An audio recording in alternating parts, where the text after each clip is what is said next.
with Steve. Yeah. Hello. We're live here at Joe Cannon Stadium as the Rockville Express take on the Maryland Monarchs. Rockville coming in off a doubleheader split against BCC where they took Game 2. Sitting here with the starting pitcher, Zach Gibney, color man today. Zach, how we doing? Yeah, good. It's good to be back out here. I tell you what, that was a really big split the other day. BCC, a team that's really done some damage in this league, single-digit losses. Still sitting at the #1 seed, but a huge picking up of the win there on the second half of the doubleheader. Good to be back out here today. Let's see if they can kind of pick up where they left off. Yeah, Colin Fitzgerald getting the ball for Rockville today. He's going up against Blake Restock from Maryland. Fabre in an early 0-2 count. We had a little bit of problem getting the broadcast start, so where we pick up one out and a runner at first base. And a swing and a miss from Fabre, ball in the dirt for the second out. Nice off-speed pitch there. It's good to get that established early. I mean, as we've talked about on multiple broadcasts this year, just, getting those pitch grips early on is especially key because then it opens up, it shows the other team that you kind of have that in your arsenal. It makes them have to prepare for pretty much anything. So it's good to see that he's got that for him at least, that off-speed is kind of working early. Yeah, especially if you can get that first pitch strike over. That's something you were doing a lot last game, is getting that first pitch off-speed, steal a strike in there. And first pitch into Heffley hits him off the shoulder. Rockville in business now. Runners at first and second with two away here in the first. Was just about to say, Josh, it goes along with that confidence factor especially. I mean, once you kind of get into a groove a little bit, once you kind of get the feel for your pitches, you got a good idea where to go with it after that. And, I mean, as we saw there, a hit batter, never a good thing to see. But Rockville with a chance to score here early, runner in scoring position. So see if Johnny McMath can kind of, jumpstart himself out of this cold streak he's been on lately. Yeah, now's a great time to do it. Certainly be nice to get the first leg up in this game. You did have Ethan Zorbaugh just come in for Heffley as a courtesy runner.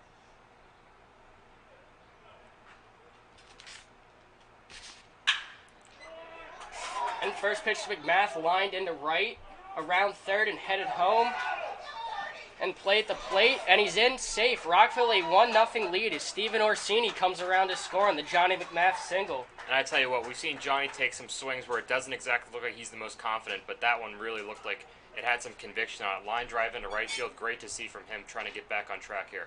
That it wasn't. Another man that can certainly put the ball in the outfield is Eddie Hakopian, leading the team in singles. He's got 23 hits, 20 of them singles. Yeah, not a lot of extra base hits for Eddie, but he's been very productive nonetheless. As we've talked about, this Rockville lineup so deep from top to bottom, he's certainly a key part of that, both on the offensive and defensive sides. As he watches ball one miss low. I've seen Rebstock throw a lot of strikes over. Rockville just coming out with an aggressive game plan, putting the ball in play. Yeah, I mean, we've seen a lot from them this year. Pitching to contact, a lot of these other guys are doing, and Rockville's taking advantage of it. They've really been able to put the bat to the ball really frequently this season so far, and seem to be doing it again early in this one. Yeah, those are certainly those games that are, I'd say, less closer at the end where they come out swinging the bat early in the game. And I think here, I mean, obviously you're taking on 3-0, but I mean, even for the next batter, Danny Salisbury on deck, I think you're kind of waiting for your pitch here. It looks like Restock, that is, he's a little bit off guard. He's not a lot of confidence in his pitches anymore. I mean, we saw him with that off-speed pitch earlier, but he seems to kind of lost that a little bit. But yeah, since he's already pitching from a deficit, as he walks Hakopian on 4 pitches, that'll load the bases for Salisbury. Yeah, I mean, even with 2 outs here, I'm taking if I'm Salisbury until he throws me a strike. I'd say that's the game plan, is see Rebstock throwing the ball in. He'll ask for another one. Never really understood why pitchers did that. It's regardless of what ball you get, it's just it doesn't really make much sense to me. I mean, obviously some balls are going to be better to the grip than others, but at the same time, it's like I think it's more of a mental thing almost. Salisbury bounces one foul towards the right side. Salisbury, as we said, continuing that MO of being aggressive early in counts if you're Rockville, but I'm not sure if, like I said, I think you got to wait for him to throw you a strike, especially after what we've seen from him the last couple batters. I think you still got to be patient here for Salisbury. Hey, I have no problem with the aggression. I like him out swinging the bat in the first inning. Yeah, I mean, it's certainly a different story when you have 2 outs, but man, it's once you throw 5 consecutive balls, it really starts to get in your head as a pitcher.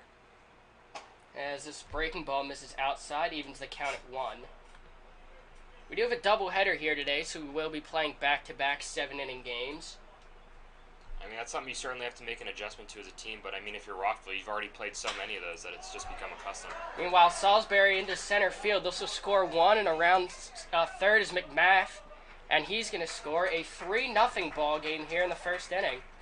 Great first inning from Rockville. Salisbury saw a couple pitches there, waited for the off-speed one coming outside, but jumped on one he liked and poked it right out to center field. Bats going early in this one for Rockville. Yeah, Salisbury came off hot off the day at the doubleheader against BCC. Had a couple hits in that game as well, picking up right where he left off. As in now is Jesse Lacefield. See, he's got that new bat. He broke his bat twice in the last game. Yeah. It's been something that's been a little problematic. I mean, you don't really think about it in high school leagues and regular college leagues, but I mean, those wood bats get to run up a bit of a price tag, and it's a big deal when you break one. Yeah, it is. Lacefield ground ball to short, should get them out of the inning. Flip on to second in time after one. Rockville leading 3-0.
And we're back here in the bottom of the first. Colin Fitzgerald on the bump, ready to go.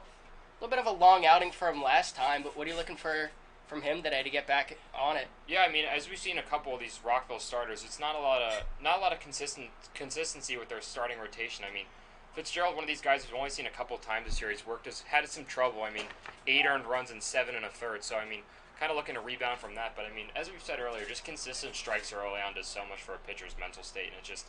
I mean, pounding the strike zone really just answers a lot of your problems if you're a pitcher, especially yeah, well, there he goes. Yeah, there he goes. He's up 0-2 to the leadoff man, Bishop.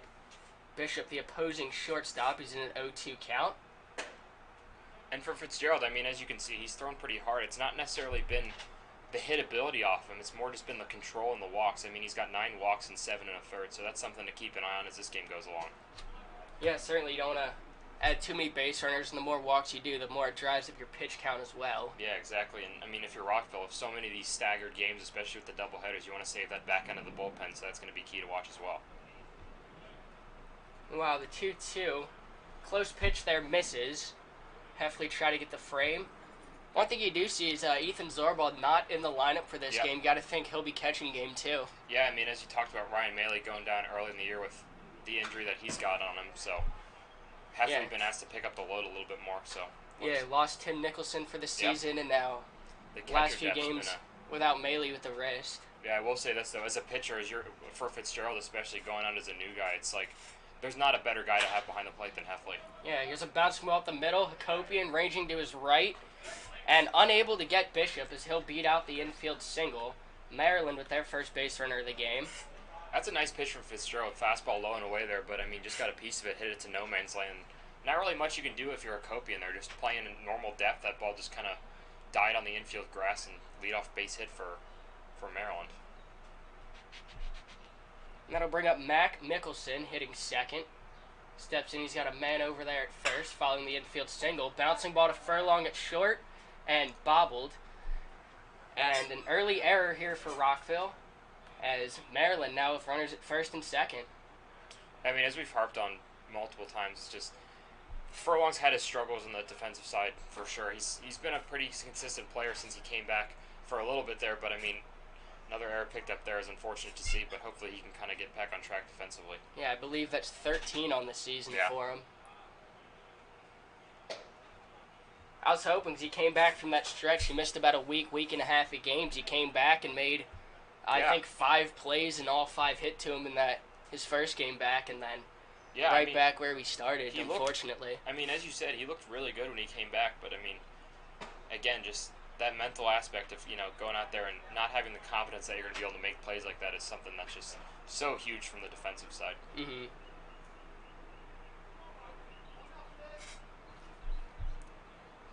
Fitzgerald coming in with the 2-0. Catches the outside, not a bad spot there. He's really thrown it in there, though. He can put some heat behind it. And tell you what, having that 3-0 lead early for Rockville is huge, especially considering that Maryland's been able to put some runners on base here early on. It gives you a little bit of a lead, but at the same time, you still want to go out there, hit your spots, and be efficient. Of course, it's the first inning. I'm sure we'll see Fitzgerald settle down a little bit. Yeah, no doubt. It's certainly big, especially to get through this first inning, kind of hopefully put that 0 up, gives him a little bit of confidence headed into the second. Definitely want to get that first out, though. Josh, as we just talked about, that control factor is going to be so huge as this game goes along. And walking his first batter of the game there has been his Achilles heel this year, the control, so hopefully he can kind of hone in on that. Yeah, now they've got the cleanup man, Joe Quelch. He'll hit with the bases loaded and no outs. See Rick Price giving a few signals from the dugout. Certainly a tough jam for Rockville here. Yeah, we've seen the last couple of games a little bit of a lack of an offense, and we haven't really seen that in this one so far. Both teams getting some runners on early.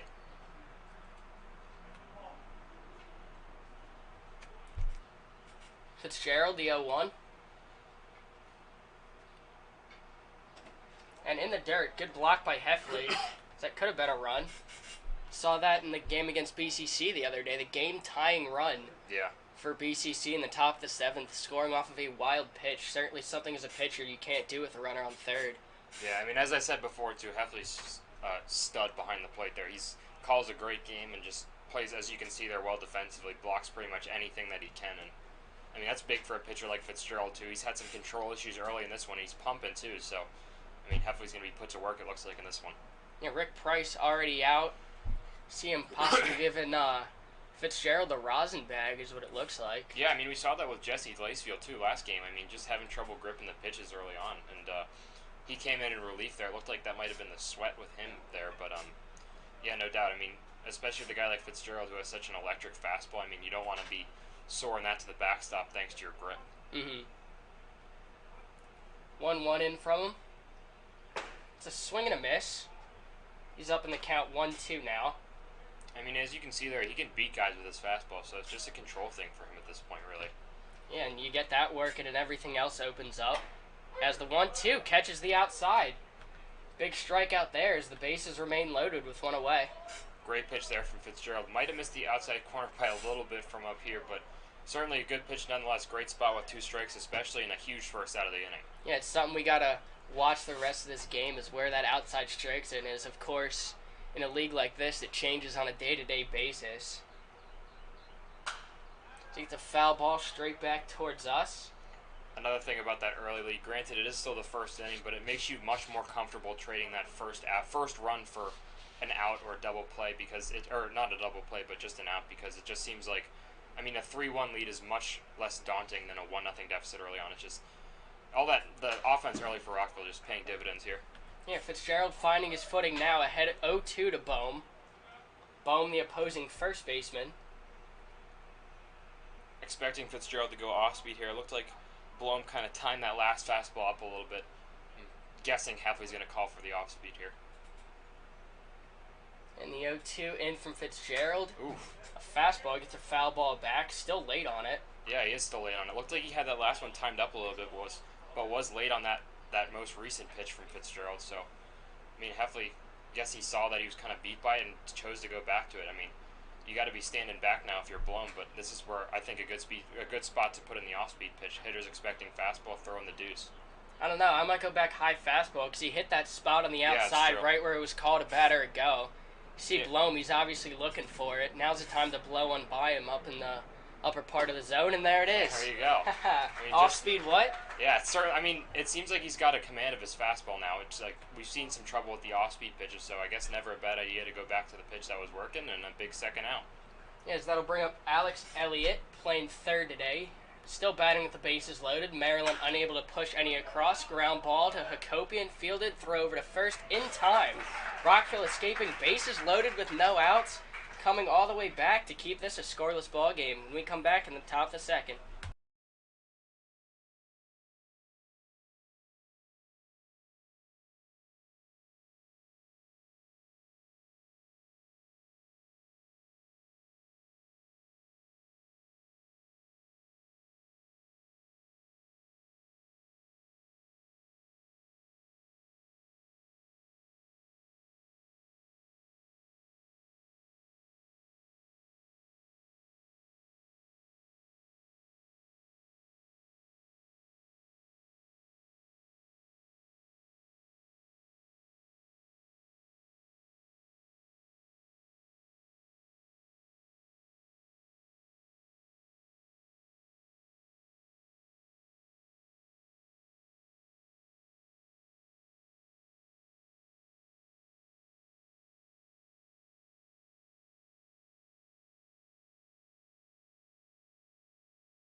We're back here in the top of the second as Nate Bowman looks to lead off. Usually a guy you see at the top of the order, but as of the second leg of the doubleheader the other day, Rick moved him to the bottom of the order, and it really worked out for him. Yeah, I mean, still batting .300 on the year. He's going to provide that spark defensively as well, so there's no way you can take him out of the lineup. Been on a bit of a cold streak lately, but no doubt a very valuable piece of this lineup regardless. So he fouls one off, getting himself in an 0-1 count. We talked about Eddie Hakopian, too. Not a lot of extra base hits. Bowman's another one of those guys. 15 hits on the season, 14 of them singles. Yeah, but Rockville, they're a real move-the-line mentality kind of team, and certainly those are two guys that fit that scheme really well. Certainly are. I mean, Bowman's got a .453 on base percentage as well, so you know he's going to either put the ball in play or force a walk almost every time he gets up. Yeah, meanwhile, there's a ground ball out to short, as this will be the first out of the inning. But yeah, that's almost 50% of the time getting on base. Certainly not a problem with that.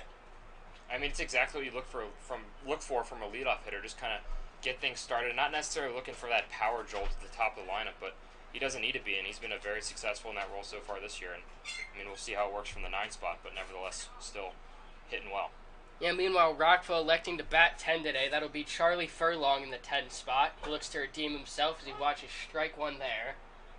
I think a cool 258 for the season, 5 RBI. Certainly nothing wrong with that out of the bottom of the order. Yeah, no, not at all. We've kind of become accustomed to these 300-plus hitters in the lineup for Rockville, but 258, nothing to scoff off. Meanwhile, loud contacts. This one's hit out towards right. A long run for both the right fielder and the center, as it's put away in the right center gap for the second out.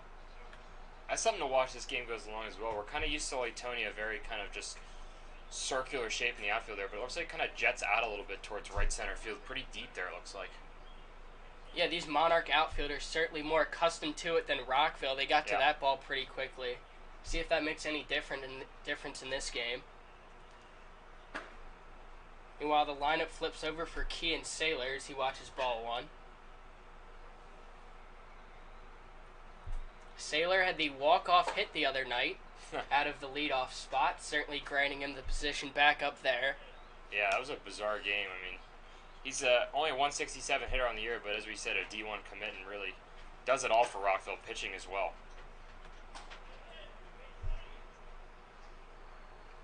Saylor in a 3-0 count now.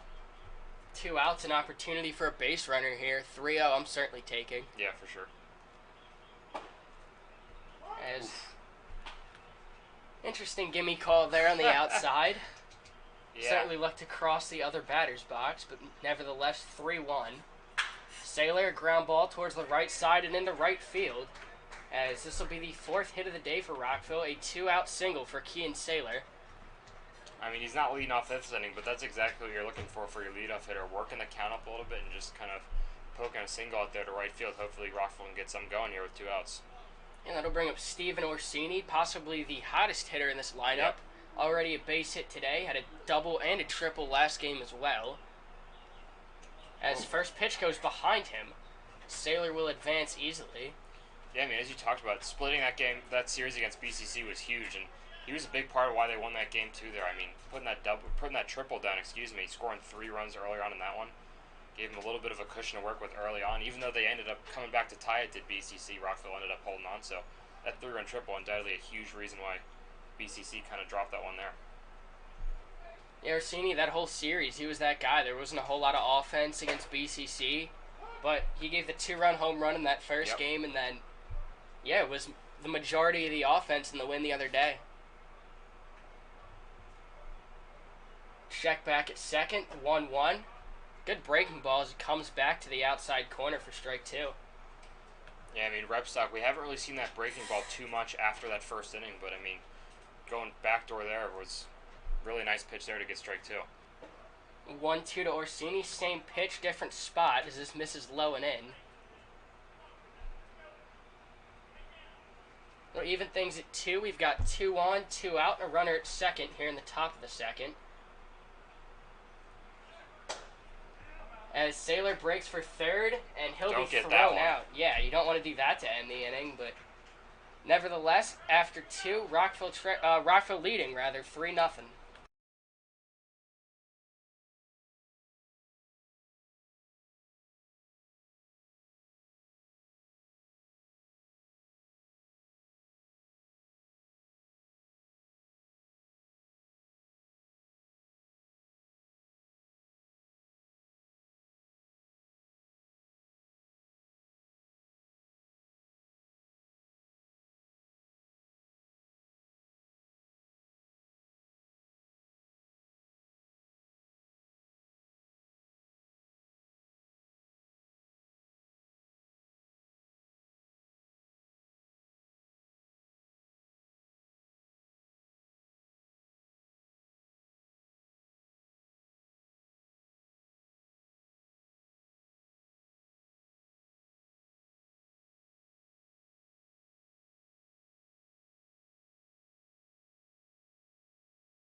Good to meet you, man. We're back here in the bottom of the second as we get underway. Strike to start the at-bat, Fitzgerald. Like to see him getting ahead with those first pitch strikes. Yeah, I mean, great end of the inning there for Fitzgerald. We saw the bases get loaded with no outs in the first inning. He did a really nice job of bouncing back from that there. Also limiting his pitch count. I mean, when you get the bases loaded, you usually run it up a little bit, but this is grounded out to second base, Acopian onto first. But I mean, as I was saying, it's just when you get that pitch count up early in games, it can really do some damage to the back end of the bullpen. But he kept it down to 22, and he's rolling in this one. Gets the first out of the inning here. Yeah, not only to say what that does to your confidence, getting out of bases loaded, yeah. no outs, 2 strikeouts, and then right back to work here in the second. Yeah, whenever you can look up on that scoreboard, which is now working today, and you can see that 0 after yielding the first 3 runners on base, that's always going to be a good feeling as a pitcher. Gets ahead with another first pitch strike here. Quick 0-1.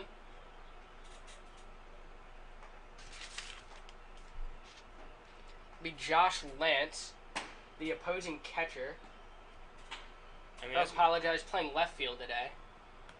I mean, as we talked about, Fitzgerald's had some command issues, but he's above 63% strike rate so far, so that's very good from the starter for Rockville.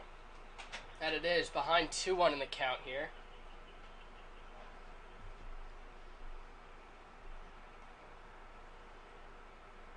Pitch into Lance. Thought about pulling the trigger. Does not. Gets a called strike regardless, as it's 2-2 now. We've seen that from Fitzgerald a couple times, pitching away from hitters, trying to catch that outside corner. Saw it again there. And try to do it again there, but missed just low that time, running the count full. Yeah, Lance, guy from Penn State Harrisburg. See that a couple times on this team. Is a lot of these guys are college teammates. It certainly helps chemistry-wise. Yeah, no doubt. 3-2, called strike. Fitzgerald really rolling here as he's got 2 away quickly in the second. As we just said, pitching away from hitters to that outside corner there have been something Fitzgerald has gone to multiple times, especially with the fastball in this one. Does it again there, gets the punch out, and I mean, this inning's moving along very quickly. I mean, that outside corner's certainly been generous all game, but Fitzgerald working with the umpire, certainly what you got to do as a starter. Yeah, it's been generous for both sides. Read the results from both pitchers. I mean, work it if you can. He has been doing just that so far. Meanwhile, just missing high here evens the count at 1. On our end, it's nice up here. We get a booth. We haven't had that since, back at Catholic. Yeah, no doubt. And we get that kind of nice vantage point of the strike zone, too. Usually we're kind of left questioning whether it was a good call or not. But we usually, from here, we can really kind of tell if it crosses the plate or not. And, I mean, as we said, Fitzgerald just catching that outside corner a couple times has been fun to watch so far. Already 3 strikeouts. Once again. Good spot there. Evens the count at 2. I mean, if you're Rockville hitters, too, you see that strike's being called every time. You got to start taking the bat off your shoulder. That you do. As a close pitch there. Heft certainly wanted the call. You saw him hold it there. Same spot. Ends up running it full. I do like how Fitzgerald's going right at the end of this lineup, though. He knows where he is in the order. Yeah, attacking the strike zone always key, especially when you face these guys who, I think we kind of jinxed that a little there, Josh. Perhaps. I definitely think he should have gotten that pitch before, but... Yeah. He's been close, and that's the good thing. When you're looking to see from these pitchers, especially guys like Fitzgerald, who's kind of had issues with walks so far this year, I mean, he's staying close to the strike zone. Even when you don't get those strike calls, you always get the chance of a swing and miss. So, I mean, he hasn't gotten a ton so far in this one, but certainly something that will be drawn later on if he keeps going there.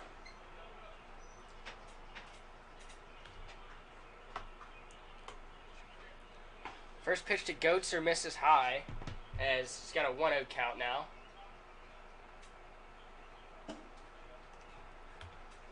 Perhaps he's liking that outside a little bit too much, as throwing a couple just a little bit off the plate here. Something to also take into consideration, Fitzgerald's kind of had a little bit of trouble with runners on board, kind of going into that expedited delivery from the stretch, and it's something to watch. I mean, that's certainly an adjustment you have to make as a pitcher when there's runners on base. I mean, you saw him kind of locking with the bases loaded, but you don't usually have to kind of hurry up to the plate in that situation. Yeah, I asked you this last game and want to touch on it again. Certainly, as you've thrown more innings in this league, when you sit up here with us, it sounds like you've really got a gear on what these pitchers need to do out there, especially with the success you're having this season. Yeah, I mean, it was certainly an adjustment to kind of break back into that pitcher's mindset after a year off, but. I mean, that was one thing that I really struggled with. I mean, trying to get back into that groove where you can sort of get the ball to the plate quicker. Because I go from the stretch regardless, so, I mean, you're going to have to make that adjustment when you got runners on base.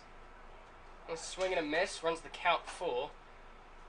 As we said, Fitzgerald kind of living around the strike zone a little bit. Goes back to that outside corner. Was probably a little outside the zone, but gets the swing and miss there.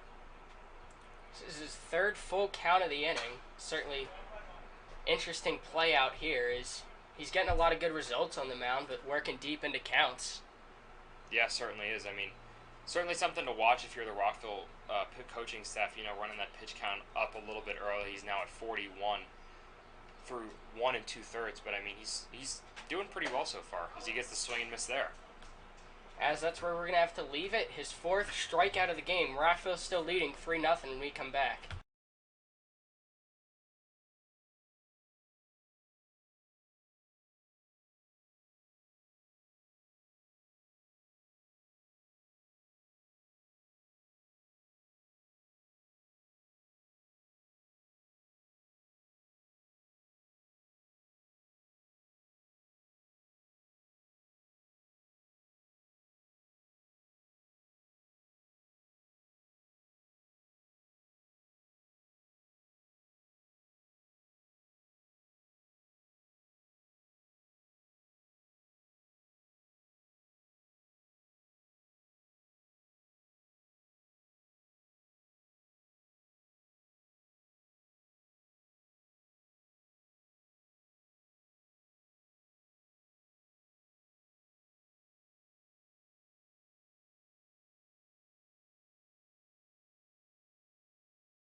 We're back here in the top of the 3rd inning. Steven Orsini will lead off following the pickoff at 3rd as Saylor tried to swipe 3rd with 2 outs.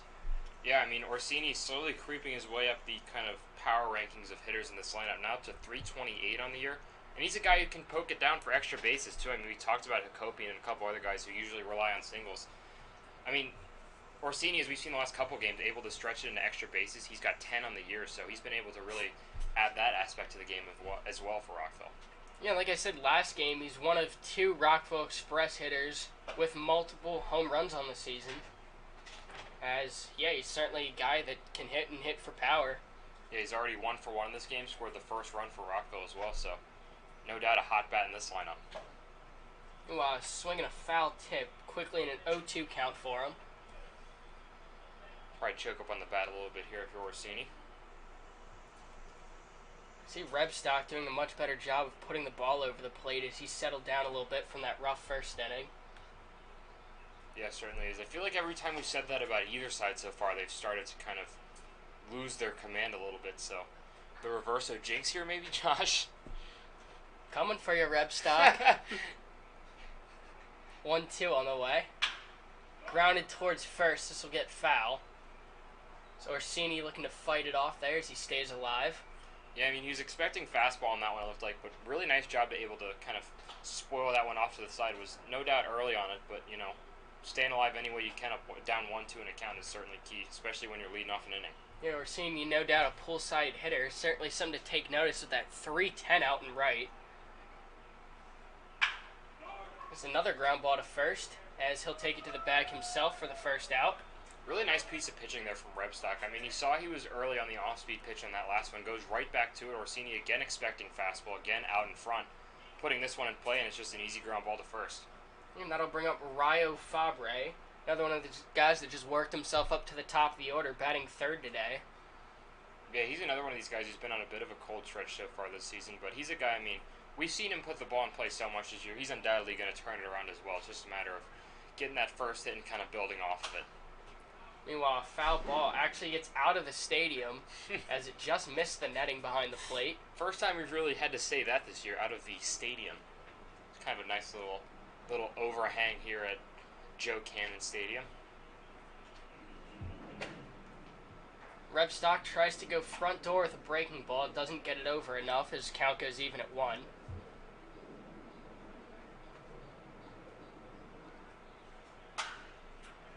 Next pitch popped up and towards the infield. Second base calling it off and put away for the second out.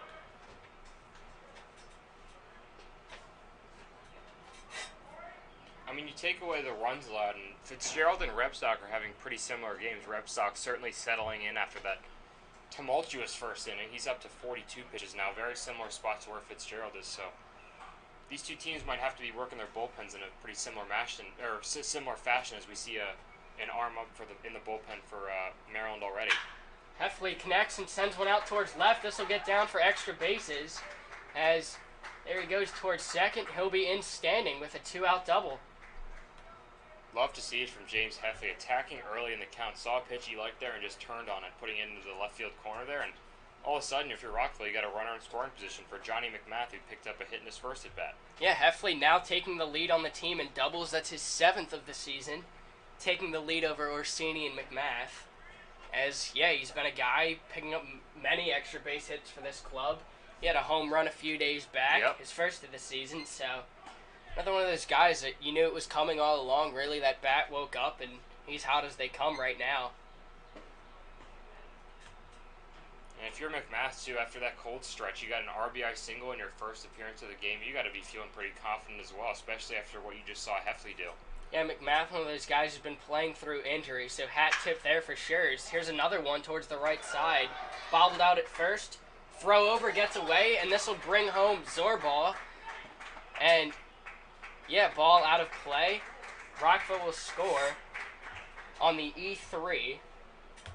Yeah, McMath going to second as well in that one. As we talked about, pretty similar to his last at-bat, poking that pretty hard ground ball out to the right side there. Wasn't able to get through completely, but still beats out the throw.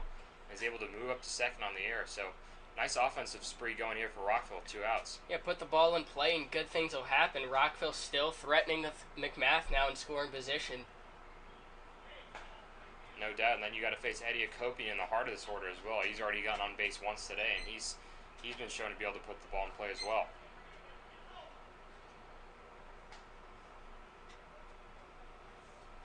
Yeah, Akopian, one of those everyday guys. He's seen him at the top of the order all season. He's been one of the more reliable guys as he watches one above the strike zone for ball one. And that's got to be pretty demoralizing for Rebstock as well. I mean, you get a ground ball there, you think you're out of the inning, and then a little defensive error extends it, and now you got another scoring opportunity for Rockville.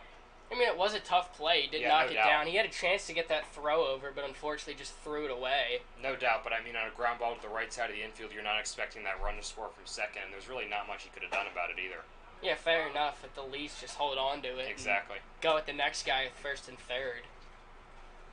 Of course, that next guy being Hakopian. Yeah, not too many breaks in this Rockville lineup for sure. And you see Rebstock missing to the outside there. He got the fastball call in that last pitch there, but, I mean, both pitchers have been working that outside corner of the plate, and it's been working for both. 3-1 into Hakopian. Fouls it off. Looked like he got a pitch he liked there. Wasn't sitting off speed, however. Don't see many foul balls to the right side get by Rick Price, but unfortunately this one kicks out through the gate and into the parking lot. Yeah, you think we're in like a stadium now, you kind of avoid our element of having to watch where you park your cars, but maybe not.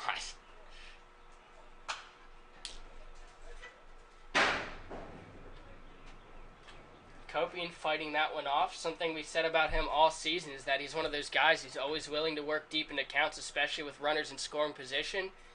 2 outs, he's a great 2-out hitter. He's always keeping that inning alive for him. Yeah, no doubt. I mean, Rebstock already up to the half-century mark with the pitch count, and it's, I mean, even if Akopian doesn't get on here, he's making him work, and that's really a big task in and of itself. Yes, here's another foul ball. Is this one off towards the right side and out of play? And as you get deeper into the counts as a pitcher, you just grow frustrated, especially when you think you got a guy beat, especially on a fastball, and you just get that little piece of it. You kind of say, all right, let's get him out here, and it starts to build a little bit, and you kind of grow frustrated a little bit. Hopefully Hakopian can kind of capitalize on that. Full count once more. And called strike 3.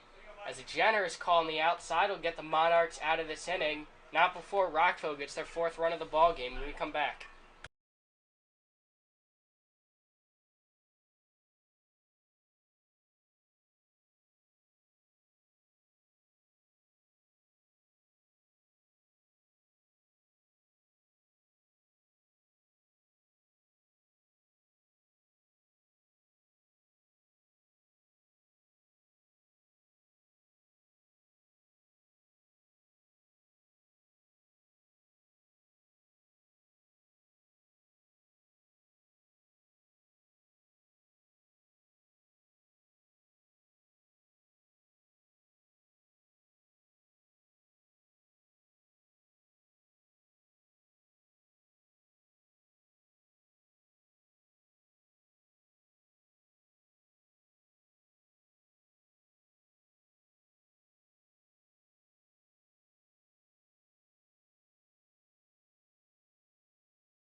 What, the Yankees made a trade?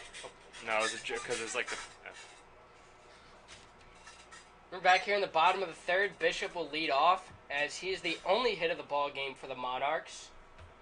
Yeah, I mean, not a lot of offense from Maryland here. I mean, Fitzgerald, after that first inning, has really locked it in, both with his command and with his hit ability on his pitches. I mean, only one hit so far, pretty big here for Rockville. And it was an infield single, too, nonetheless. Yeah, exactly. As Bishop swinging in this one gets down inside the line, this will be extra bases. A little first pitch swinging there as he's in with a stand-up double.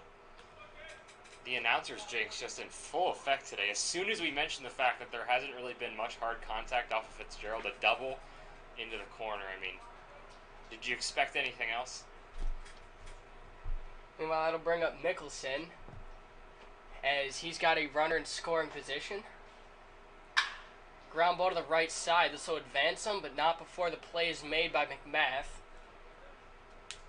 Chance for Fitzgerald to work out of another jam, as you saw him do so early on in this one. He's got a runner on third now with one away. Yeah, it looked like Fitzgerald caught McKisson a little bit off guard there. Took a look over at second and delivered pretty quickly after that. Didn't take much of a look back at home, but got the ground out nonetheless. Runner moves up to third, one out in the inning. Well, ball in the dirt gets stopped by Heffley with no advance over there at third. That's a great stop by Heffley. That ball's in the other batter's box, and he made his way all the way over there. And it was a fastball, too, so really quick reflexes there from Heffley. Saves a run. 1-0 from Fitzgerald. Good off speed there. Catches the top outside corner of the zone. Evens the count at 1. It's like I said, once you get that fastball working, it really opens up the off speed. Yeah, and you see Allison late on the fastball there. He saw that off-speed pitch, maybe expecting it again, but when you got the velocity that Fitzgerald has, I mean, it really opens up that arsenal, keeps the hitters off balance. Ahead in the count, 1-2 on its way. Gets a feeble swing and a miss. Strikeout number 5 on the day for him. Yeah, no doubt. I mean, Fitzgerald putting in the off-speed pitch early in the count there. Batter had it in the back of his mind throughout the entire at-bat and just burned him on 2 consecutive fastballs. Really good piece of pitching there from Fitzgerald. Again, not only that, it's the second time he's seen the top of this order, and minus Bishop, he's going right at everyone else, catching them right where he had them last time through. Another late swing on a fastball there, so, I mean, Fitzgerald looks like he's gaining confidence in his fastball, and it's just really working out in this inning so far after giving up the leadoff double. Yeah, Quelch now down 0-2, went down on strikes with bases loaded, certainly keeping the cleanup man quiet in this one. Yeah, I mean, we saw Quelch not happy about that call in the outside corner there, but it's been called for both sides today. We just saw Hedy Akopian go down looking in that last inning as well. It's a fly ball to center, going back is Bowman, and a layout, and he makes the play. Had a little bit of trouble finding that one, but recovers in time. Rockville still leading 4-0.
We're back here in the top of the fourth. Danny Salisbury leading off. Already a base knock for him in this one. Yeah, a couple RBIs as well. I mean, he's another guy in this Rockville lineup, been able to put the bat to the ball. Single earlier in this one with the bases loaded, scored a couple. Big part of that jump start first inning for Rockville. One thing I've noticed for Salisbury, and I wonder if it goes for a few other guys in this league, I think he hits a lot better when he's pitching. He's a couple extra base hits from that spot, including a home run at Latonia. Yeah, it never hurts to help yourself out a little bit. I mean, when you got yourself on the mound there, you love that offensive support, and Salisbury's been able to provide it for himself a little bit. First pitch gets a swing and a miss. So we're working towards the back half of this first 7-inning game. Rockville ahead 4-0.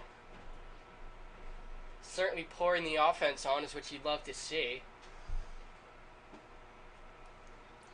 So they're winding down towards the playoff crunch, these games, especially the must-win ones. Yeah, no doubt. I feel like every game is almost a must-win one at this point regarding seeding especially, so... Well, stealing one from BCC certainly helped. Yeah, no doubt. I mean, you got such a competitive league, so many teams. Looks like it's pretty close. I mean, you have FTB at the bottom there, but otherwise, I mean, the top 5 teams in the division have been pretty neck and neck all season long, so whenever you can pick up a win, it's a big one. FTB actually just picked up their first win of the season against these guys. Yeah, it really showed that anyone can beat anyone, so, I mean, any win you can pick up is certainly a big one. Yeah, and then they've got Dig In and the Clippers the rest of the way. We're actually, believe it or not, in the last week of the season. Quick summer. Meanwhile, a ground ball back to the pitcher, good stop on the mound, and a flip over to first for the first out. That's just some tough luck for Salisbury. That's a hard-hit ground ball there. I just went to the wrong spot of the field. Nice play by Repstock, showing off those PFPs in the game a little bit. But yeah, back to the point I was saying. This summer, it was really a grind for this Express team in the back half of the season. They've played exceptionally well during it. Yeah, without a doubt. I mean, whenever you can get, especially when you got all these doubleheaders, Josh, I mean, you guys know it's just been so much, especially in the heat and everything, a lot of mental and physical endurance both, and Rockville's handled it very well so far. Yeah, I mean, short on pitching, few injuries, and they've really handled the adversity well. And not only that, they're picking up steam headed into the playoffs. Anything can happen. Lacefield connects, sends one out towards left center. This will get down as he's aboard with a 1-out base hit. We haven't really talked about him too much in this one, but Jesse Lacefield, yet another guy on this team who can really do it all. We talked about Danny Salisbury's ability to pitch as well. Lacefield comes in and he pumps, man. He can really hum it in there, and he's really turning it on the offensive side as well. Yeah, that bat, it's not the thing that jumps off the page when... I was going to say jumps off the bat, but didn't want to make that pun. Not the first thing that jumps off for Lacefield, but another steady hitter, puts the ball in play when he needs to. Also does have a home run on the year. Yeah, I mean, remember that doubleheader? I think he had 4 or 5 hits in that doubleheader. That was it, as he came in. Yeah, he came in hitting sub 100.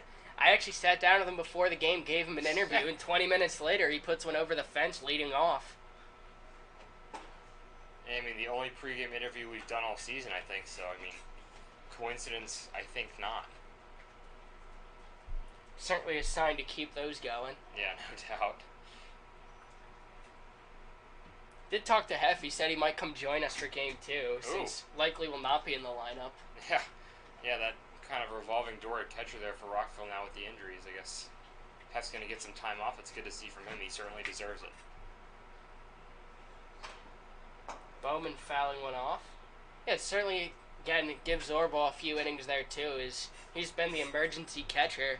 Yeah. He only has 1 game under his belt, and there were certainly some miscues there. See if he gets a few of those ironed out in game 2.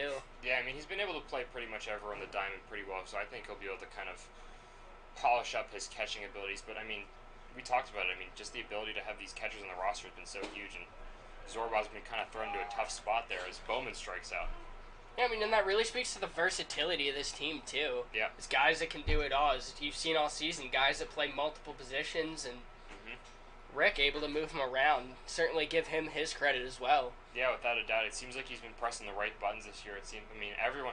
There's not really been a person you've seen thrown in a position that they're not used to be playing, and they perform poorly, so good for him on that. Meanwhile, sliding stop at second base and a throw over. Sweet play there will end the inning. That was Young on the stop, as Rockville is still holding on to a 4-0 lead when we come back.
Back here in the bottom of the fourth inning here, Fitzgerald entering his fourth inning of work after a pretty solid 3 innings so far, as he starts with a strike on Blom.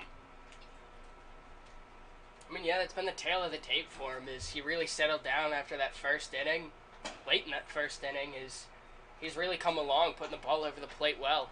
Yeah, I mean, Blom, one of Fitzgerald's 5 strikeout victims so far in this game. He's been really able to command the strike zone well. Meanwhile, misses outside there into 2-1.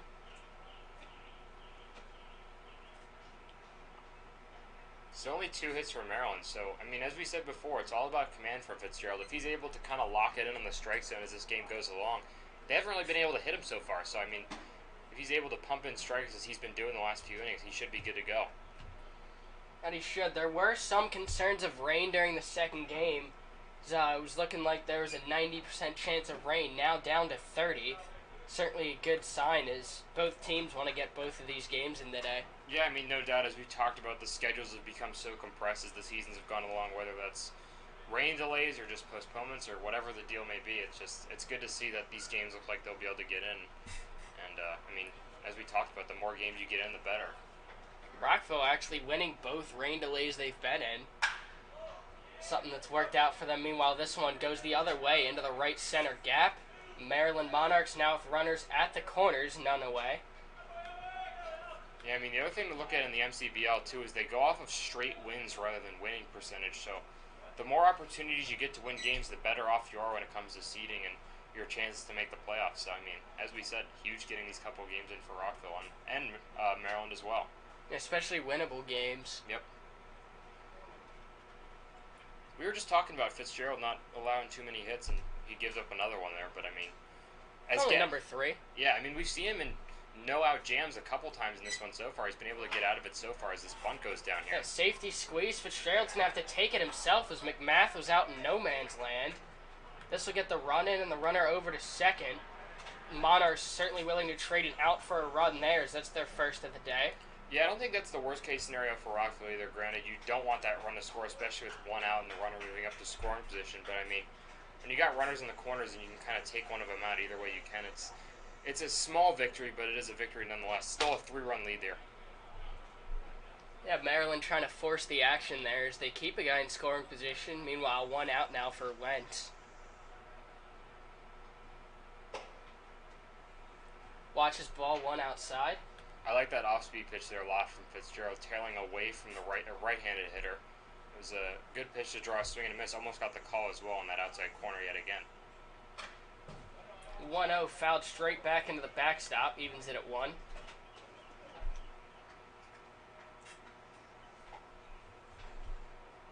You know what I love that water tower out in left center. It really gives a nice visual to the field. We got a nice little overlook here. Looks like a hotel or two. A little nice change from our general backdrop of Latonia. Certainly a better job when the broadcasters are happy. Here's a fly ball out to right field. The runner on second will tag. Fitzgerald now has 2 outs here in the 4th. That's a big second out as well, because it takes away that opportunity of, the sac fly or whatever on third base, moving that runner up potentially. But, I mean, you get to the bottom part of this order here, it looks like, and, I mean, certainly alleviates some of the stress you got. I mean, you have the 8-hitter and then the 9-hitter coming up, so, good to see from Fitzgerald kind of getting through this order, and hopefully he can get out of this jam here. The other small thing that play pays off for is Orsini getting to feel out the outfield a little bit. Yeah. It's been the first one hit to him all day, as his outfield hasn't seen too much action yet, but Orsini able to get over there and put that ball away. Yeah, I mean, not much action for the outfield so far. We saw Bowman in that last inning make a really nice play on that tailing fly ball, but as you said, I mean, every outfield's very different in this league, especially. It just, when you have a little bit more room to work with out there, it sometimes catches you off guard a little bit, so good for Orsini to get his bearings a little bit there on right. Oh, feeble swing there. Check swing called strike. Sam Merchant, the opposing catcher.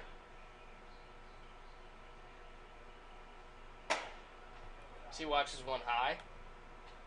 Yeah, I mean, Fitzgerald, we've seen him live there all day. The outside corner hasn't really pitched into hitters too much. Maybe switch up a little bit, catch him a little off guard, but he seems pretty comfortable on that outside corner.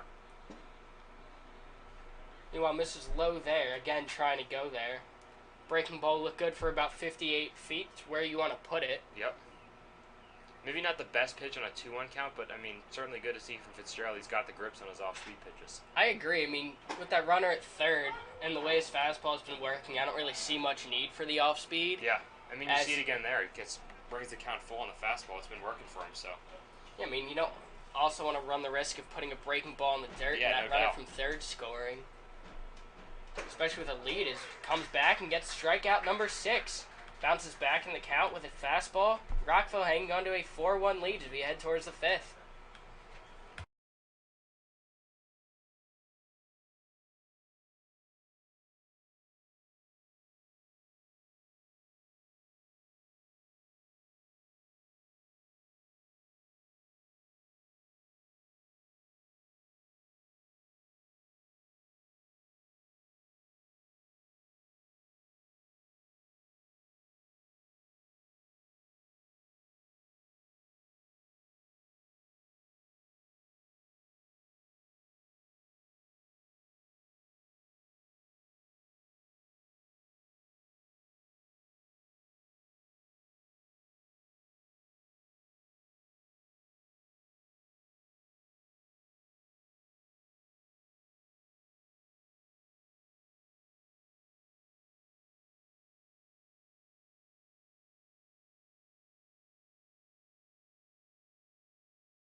We're back here in the top of the 5. Rockville with the top of the order due up. A new pitcher into the game will be Brendan Simmons, a left-hander from Belmont Abbey.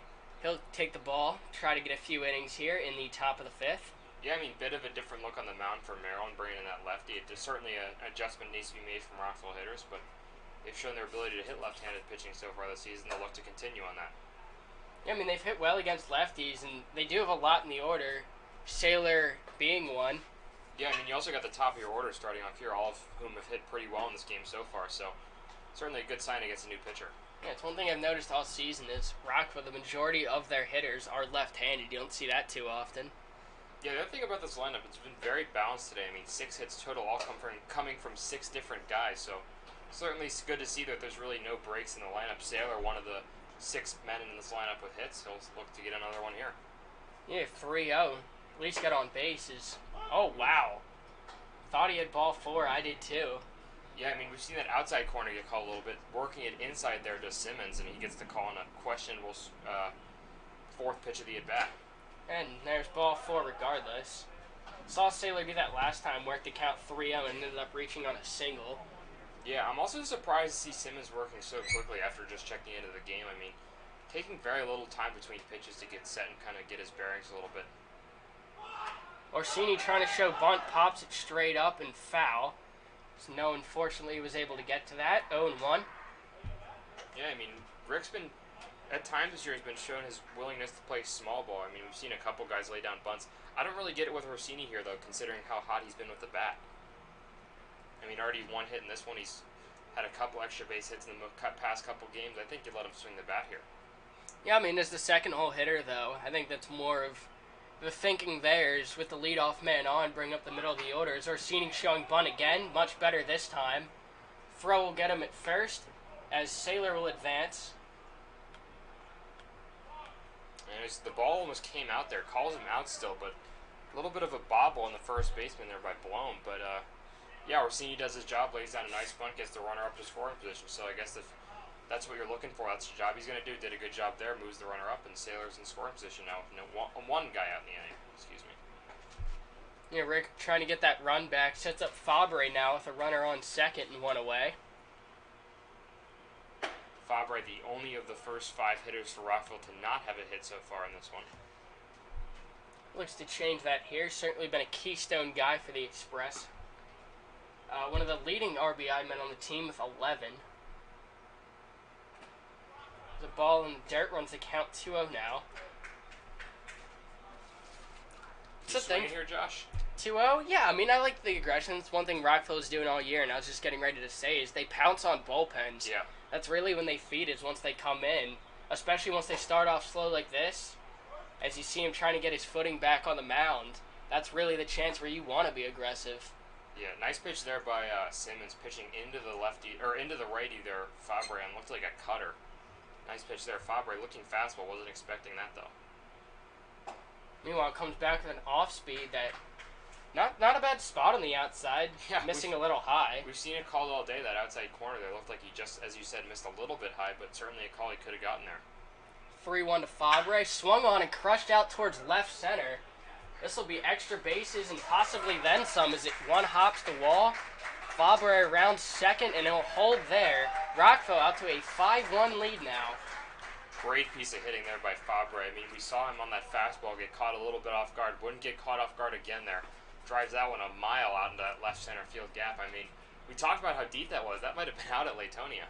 That might have been, yeah. Fabre, none to this point of the season, but one of those guys who gets the ball in the gap and gets runners in, that's his 12th RBI of the season. As we said, he's one of these guys in the Rockville lineup who's had a little bit of trouble lately. Really nice to see him get going again there. And first pitch called strike. Is James Heffley now, doubled in his last at bat.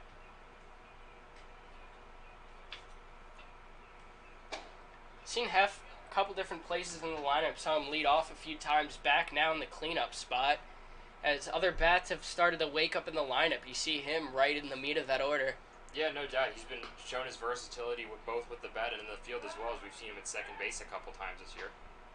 A good move there by Simmons. Actually had Fabre picked off. There's just no one there to cover the bag. Yeah, Bishop at shortstop there, just a little late to get over. Looked like he would have had Fabre if he was looking to cover, but he wasn't, and Simmons had to hold the throw for a second.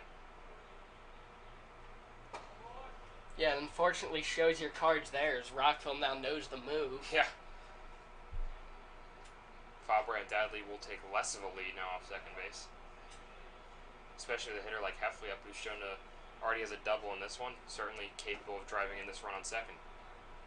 Another tight pitch, misses, ball 3.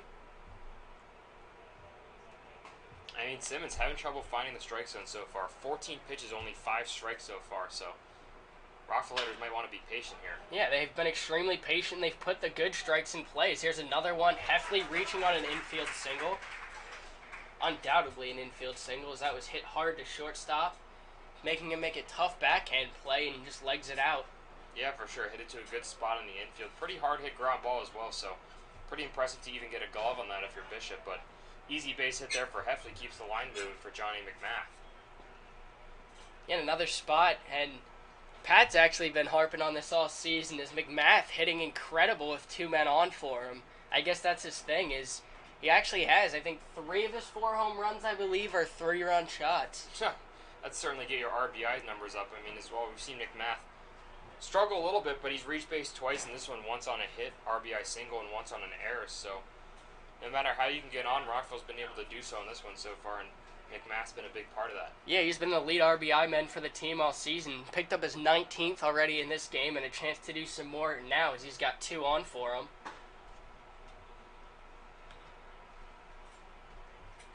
And again, Simmons having trouble finding the strike zone. Yeah, and you see pitchers, a lot of them want to attack that lefty-lefty match. We see Simmons kind of straying away from it. Hope that wasn't my car. I think that was the awning. Oh, yeah, that's right. Yeah, we keep forgetting we have a bit of a Yeah, I guess that's right fancier over our field now. heads. Yeah. 1-1 to McMath. Misses outside. I think you're waiting here if you're McMath. I mean, I've harped on it a couple times. Simmons just can't find the strike zone so far. I mean, yeah, it's one of the things for Rockville. Less is more. The more pitches you make him throw, the more patient you are at the plate is, the more you're going to unlock him up and try and beat this bullpen. Yeah, no doubt. McMath gets a nice look at that fastball on that second pitch, and now he's got 2 strikes and looking to take the bat off his shoulder now. Pitch misses high, runs it full. Nice Get eye by him there. Yeah, great eye for McMath, especially with 2 strikes. You don't want to be swinging on those outside pitches. Simmons doesn't catch him off guard there. McMath stays alive. Check on second, full count on the way. And a swing and a miss, but it gets away from him as McMath will reach it first, and the bases are loaded now. Unfortunate for Simmons, as that would have been out number 2. So Johnny McMath, 3 plate appearances today. He's reached base 3 times. Only 1 hit, though. He's reached on a strikeout, an error, and a base hit. So Meanwhile, that's certainly an interesting stat line. They did call McMath out as there was not an open base. Oh, excuse me. Both runners advanced, though, so, 2 runners in scoring position now for Hakopian. That it did.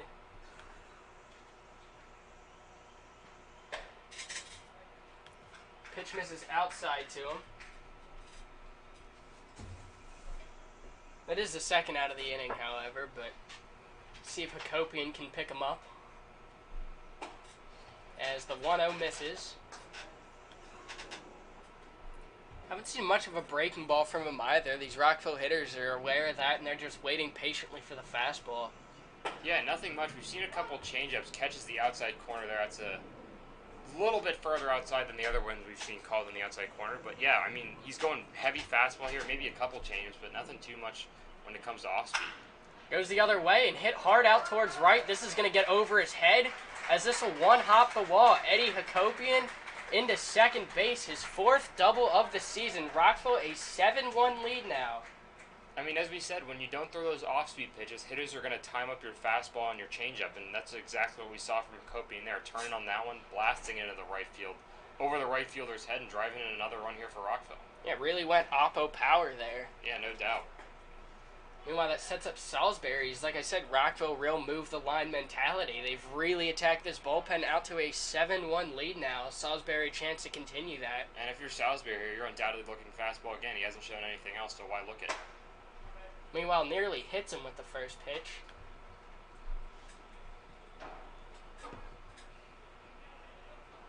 Simmons nearing 30 pitches in the inning. As with the 2-0, next pitch will be number 30. Certainly not the outing he wanted. Yeah, 27 pitches now, only 11 strikes so far, so not giving a lot of pitches for Rockville hitters to hit, but they certainly have jumped on the ones that have been in the strike zone, as that one apparently was as well. That's ridiculous. That's in the other box. Hakopian breaks for third. Salisbury fouls it off, however, and he'll have to retreat. That's the one situation where I didn't like the steal of third before, but I did like it there because it seemed like Hakopian had Simmons timed up. He got a great jump on that one. Simmons really not paying any mind to Hakopian over there, so might as well take the free base if he can. Yeah, had the whole infield sleeping. No one called it out as he was almost on third base by the time anyone moved. Regardless, here's a called third strike. That'll end the inning, but not before Rockville really pours it on. 7-1 when we come back.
We're back here in the bottom of the fifth.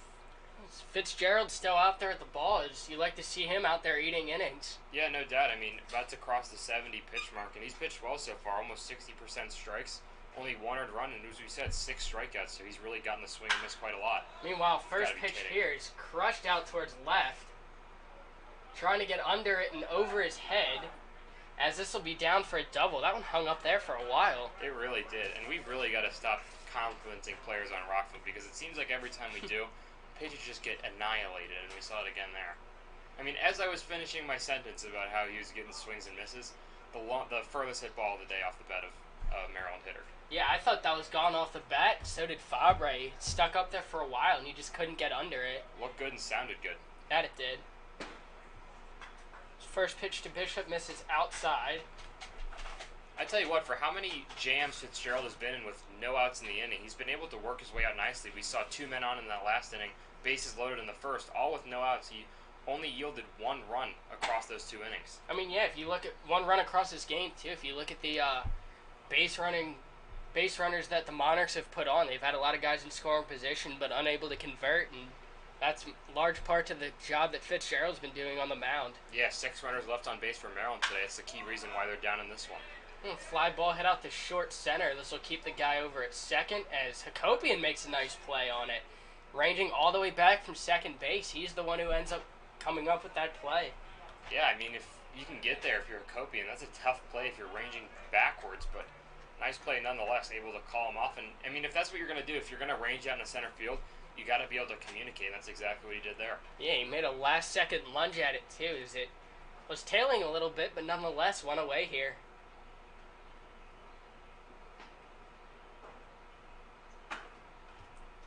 First pitch to Mickelson misses high outside.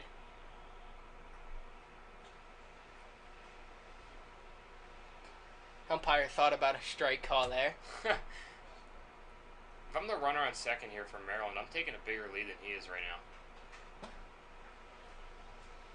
I mean, both middle infielders for Rockville, Furlong and Hakopian, are pretty pinched out to the outside, and I mean, take as much of a lead as they're going to give you. I guess he's not taking on that mentality, but nevertheless, count goes 2-0 here. I mean, yeah, if you're Rockville, no reason to come out of the defense with a 7-1 lead.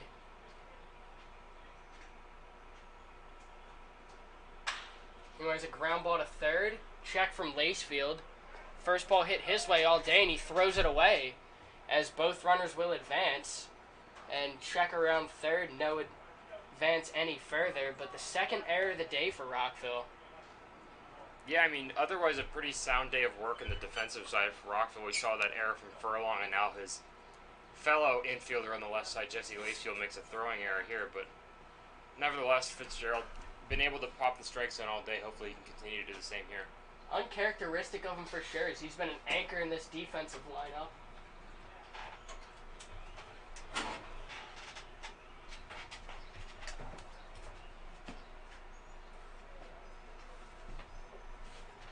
Apologies for that. We had a hornet come through our broadcast booth. I guess that's the one downfall of being in one.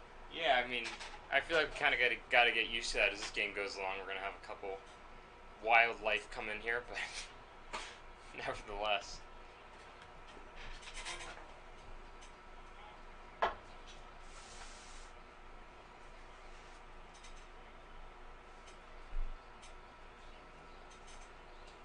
And Fitzgerald deals a nice strike there over for the second strike. Really nice pitch there on 1-1, catching the low inside corner for Fitzgerald. Tough pitch to hit if you're the hitter. Now you got to go on the defensive swing on 2 strikes. He'll foul back into the cage as he'll stay alive.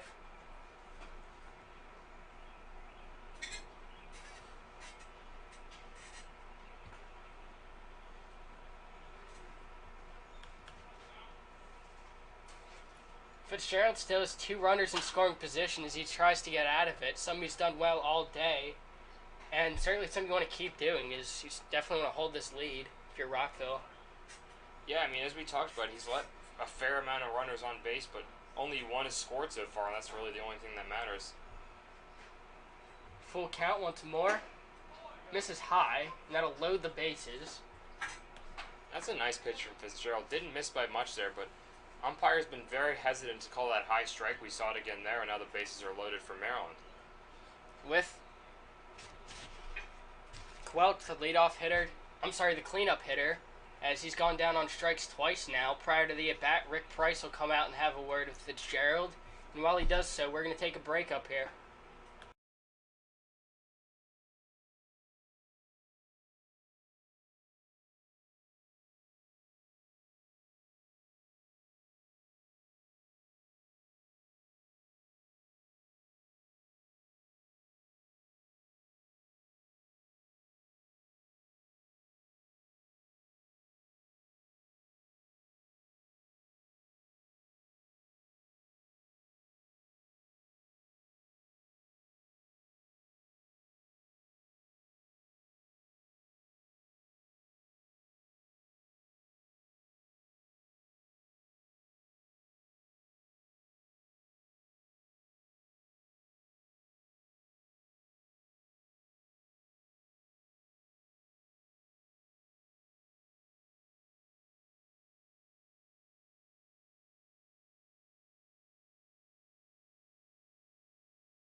Meanwhile, we're going to resume playing the bottom of the fifth. The Monarchs with bases loaded. Zach, what do you see from the shift here? Yeah, a bit of an interesting situation in the outfield here. I mean, you got the right fielder Rossini shifted very far into the gap there in right center field. A lot of room there near the right field foul pole, but apparently Rick Price has done his homework and Quelch is allegedly a pull hitter, so we'll have to see if that rings true. Not that we've seen. He hasn't touched the ball yet this game, but if you're Fitzgerald here too, you want to pitch into your defense, see if he goes off speed and tries to get a few early swings. Yeah, maybe look for him to try to go to the inside corner as well. I mean, on those outside pitches, you can kind of get an excuse me swing out to right field, and that'll spell trouble for Rockville if that happens. But yeah, a lot of real estate out there as no one's over there, but all three pitches have missed outside in this at bat. Yeah, Fitzgerald having a lot of trouble finding the strike zone after that mound visit. I mean, looks like all of them have been fastballs with the exception of one, and still unable to find the strike zone. I mean, disappointing to see. He's come at the middle of this order all game. Gets one over there with a feeble swing and a miss for strike one. No idea why you're swinging there if you're Quelch. Regardless of where that pitch is, you leave it on 3-0, especially when you're down 6 runs in the ballgame. When a ball scores a run, I'm not sure what you're doing swinging at that one. Fitzgerald, nice job of battling back into this at-bat. High fastball there, gets the swing and miss, and he's right back in this at-bat at 3-2. Yeah, fight till the end. A full count with one out. Big pitch here for him as he gets a foul ball off. Quelch fighting to stay alive. Nice defensive swing there. You saw him beat on those last 2 pitches, able to kind of stay back on that one and kind of get that foul ball out of play. Like I said, though, for Fitzgerald, it's pitch to your defense. So you got an early swing there. That's certainly what you want to do. Strikeout would be nice, though. Certainly would. Can we see number 7? Called strike 3. Outside corner. You can't be upset about that call. It's been called both ways all day. Saw it again from Fitzgerald there, and his strikeout numbers continue to go up now. Now his 7th of the day. Guess the broadcaster's jinx was not to be had there. I saw that one all the way. Goes right back to that outside corner. Misses that time, but nevertheless. Yeah, new guy in for the Monarchs here is Anthony DeRusso, as he's quickly in a 1-1 count.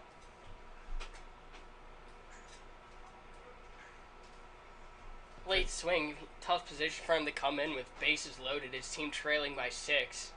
Yeah, no doubt. I mean, when you're put in a situation like this, cold off the bench, either on the mound or at the plate, it's a tough thing to do.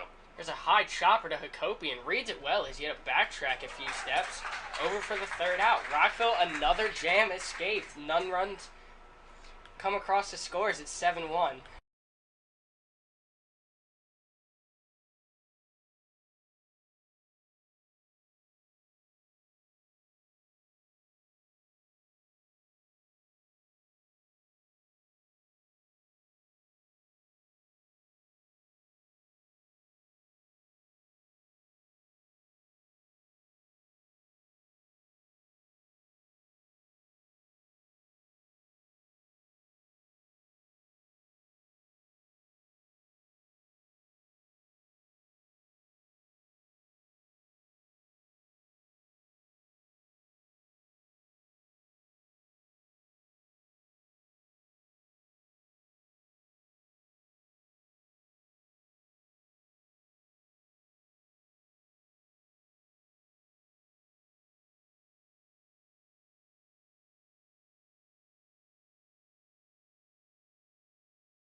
We're back here in the top of the sixth. This one is moving along. Jesse Lacefield will lead us off as we've got 8, 9, and 10 due up this inning. A new pitcher into the ball game. Alex Lawson will come in and pick it up following the rough inning last time out from Simmons. He only went 1 inning. And after that Rio Fabre double, all from Saylor down to Lacefield, the first 8 have all reached base in this one. So really nice job with the balanced Rockville attack all coming to show up today. Yeah, Knoxville 8 hits for him on the day. As they look to add that, they still got 2 more innings of work here. Yeah, and all the first 8 hitters not only have reached base, but they also have hits as well. Heffley with multiple, everyone else with 1. So, I mean, 9 hits on the day, 7 runs. Not a bad day offensively at all for Rockville. Meanwhile, 3-0 count now is... It's been the story of this game for the Monarch pitchers. They come into the game and early struggles to find the strike zone, puts them in tough holes, and Rockville taking what they're giving them and converting. Yeah, no doubt. Not as a 4-pitch walk leads off this inning to even emphasize the point you were making. I mean, digging yourself out of these holes as a bullpen is never a thing you want to do. Nevertheless, when you're down 6 runs in a game. So, I mean, the bullpen for Maryland is not really coming in clutch for them today. That'll bring up Nate Bowman. Quiet day for him so far. As he steps in, he's got Lacefield over there at first. Watches a close one miss for ball 1. Bowman, one of 2 hitters in this Rockville lineup to not reach base today, along with Furlong. The 1-0 fouled off and off the top of the dome, as I'm sure you heard it. Yeah, it looks like he saw that pitch well, just didn't get the bat around in time. Hopefully he can kind of time that pitch up next time. The fastball in that outside corner we've seen all day from pretty much every pitcher who's coming to the game.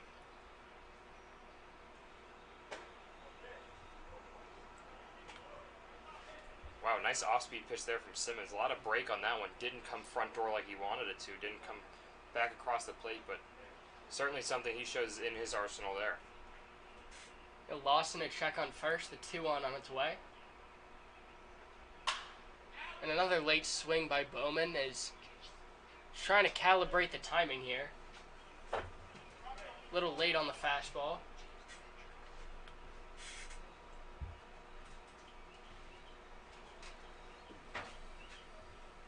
Lacefield getting a few steps off first ahead of the 2-2. And a swing and a miss from Bowman. That'll be the first out. Yeah, I think even missing on that inside pitch, talking about Lawson, that breaking ball really did a nice job of showing Bowman what he had. Even though he did get the fastball swing and miss, it just opens up so many pitches, as we talked about. Showing that off-speed, Bowman had to be prepared for it and wasn't ready for the fastball, blew it by him. I'll bring up Charlie Furlong as he's trying to join the rest of the hit club. Another outside strike call there. There's no way he called that. That was so late, too. Nevertheless, strike 1, I guess. Trying to speed this game up, possibly, as inside pitch gets away, and Lacefield will take second. Certainly looked like it might have hit Furlong, but I guess it didn't. He's still in that batter's box. Looks like it deflected off of something before it came back to Getzer. But, nevertheless, Lacefield moves up into scoring position here with 1 out. Furlong looking to come through as a 10-hole hitter. Rick Price electing to use that. Usually does not in doubleheaders, but a little bit more of a bench than Rockville's seen in previous games. Yeah, I mean, fortunately, Rockville, it seems like the last couple of doubleheaders, they've had 1 or 2 bench players available. And fortunately, we've got multiple guys today, mostly pitchers, but nevertheless, still have a little bit of flexibility here with the lineup. Yes, I'm starting to think now the way it's written is you might see a lot of bullpen arms just go 1-2 innings next game. Yeah, no doubt. I mean, whenever you can take that strain off your starters, it's something you're going to take advantage of, and I think Rockville has that ability to do so in this doubleheader today. You do have A.J. Zeke, though. He hasn't pitched in a few weeks. Meanwhile, Furlong gets a hold of one, sends it out towards center, ranging in, and puts it away for the second out. I bet we'll see him pitch, too, as it's been a few weeks since his last start. Yeah, he's started every game he's come in this year. Has he made a bullpen appearance? I don't think so. Yeah, Catholic when Ball King started. He made 1 bullpen appearance, but he's been primarily a starter this year, so Wouldn't be surprised to see him on the first inning of game 2 here. And you go back to Furlong, we saw him fly out there. I mean, he's 0 for 3, but it's a loud 0 for 3. I mean, he's made some hard contact, a couple balls driven out to right field, just hasn't gotten lucky with the placement. Yeah, that one looked like it might get down, just carried up a little bit too long in the summer air. 2 outs now for Kean Saylor. He watches ball 1 miss high.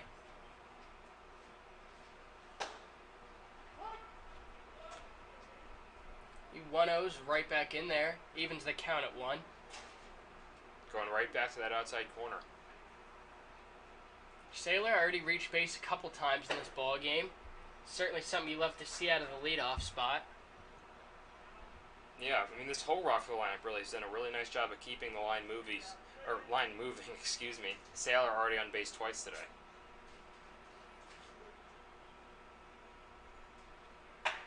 2-1.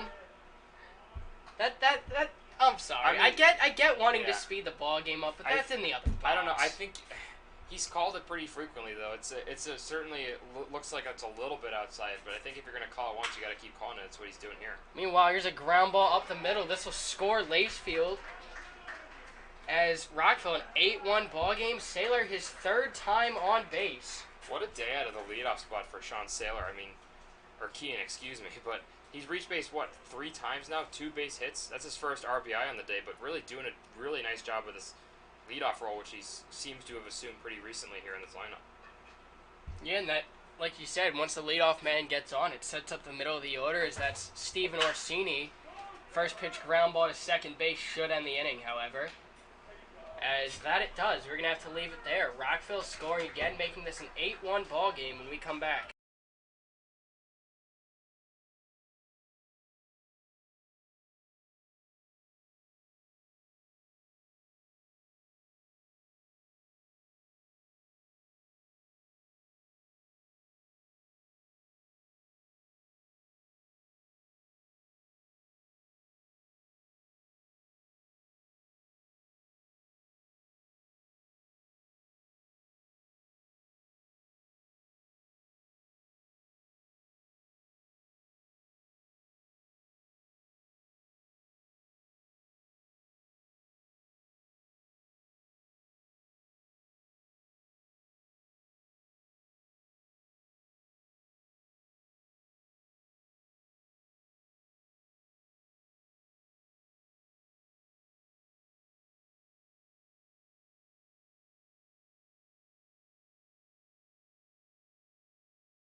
We're back here in the bottom of the 6th. Time running out for the Monarchs as they trail by 7. Bryce Green into the game now. Yeah, I mean, making his 7th appearance of the year, 4.5 ERA so far for the reliever. He's done a good job so far. I mean, a high strikeout guy, 11 strikeouts, and he's just been a pretty solid presence out of the bullpen. He's got a strong fastball. It's certainly been the point for him all season. I think a few games back, he did come in with a 1-2-3 strikeout inning. Nearly did the same last time out as well against BCC. He also has that funky delivery, which can kind of catch hitters a little bit off guard if they're not used to it. And he does. He gets a swing and a foul tip to start it off. Ryan Barthlow, the hitter.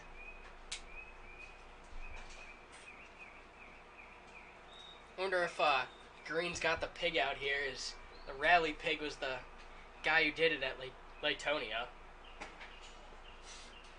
Yeah, that was certainly a bit surprising to see. I mean, coming out of the bullpen, just walking by a pig on the Latonia sideline, it looked like it was just a very odd thing to see. That was so confusing. I was midair, and I'm like, I heard it come into the tent, and I was like, huh, someone let a dog in. And I turned, and I'm like, wait a minute, that's a pig. Meanwhile, Bartholow reaching on an infield single here as he just nubbed that one into no man's land. Yeah, I mean, a swinging bunt. This infield grass, we've seen multiple balls just die on it today, and that's another one there. It looked like it was a little bit of a pop-up, but just stuck right between third base and home plate, and just well-placed hit there. Yeah, Lacefield playing deep at third, unable to get to it, as the Monarchs, a leadoff man to start off this inning. Certainly a low-stress situation here for Bryce Green coming into this game. Comfortable 7-run lead, but you'd like to kind of limit the damage here in this inning. That's one thing you see from him is a lot of pitchers come in and it takes them a while to struggle to find the zone. Green comes in firing, knows exactly where it is, studies it well all game, and comes in really hitting his spots. Yeah, no doubt. That's something you really like to see from your bullpen guys, especially. Hitters have already kind of gotten their looks in at the plate already, so they're pretty warmed up for the game, but I mean, as a reliever, whenever you can come in and hit the corners of the strike zone like Green has been able to do, that's something that's going to be really valuable to your team. Meanwhile, a 3-0 count here, as he's in danger of losing another man in this inning.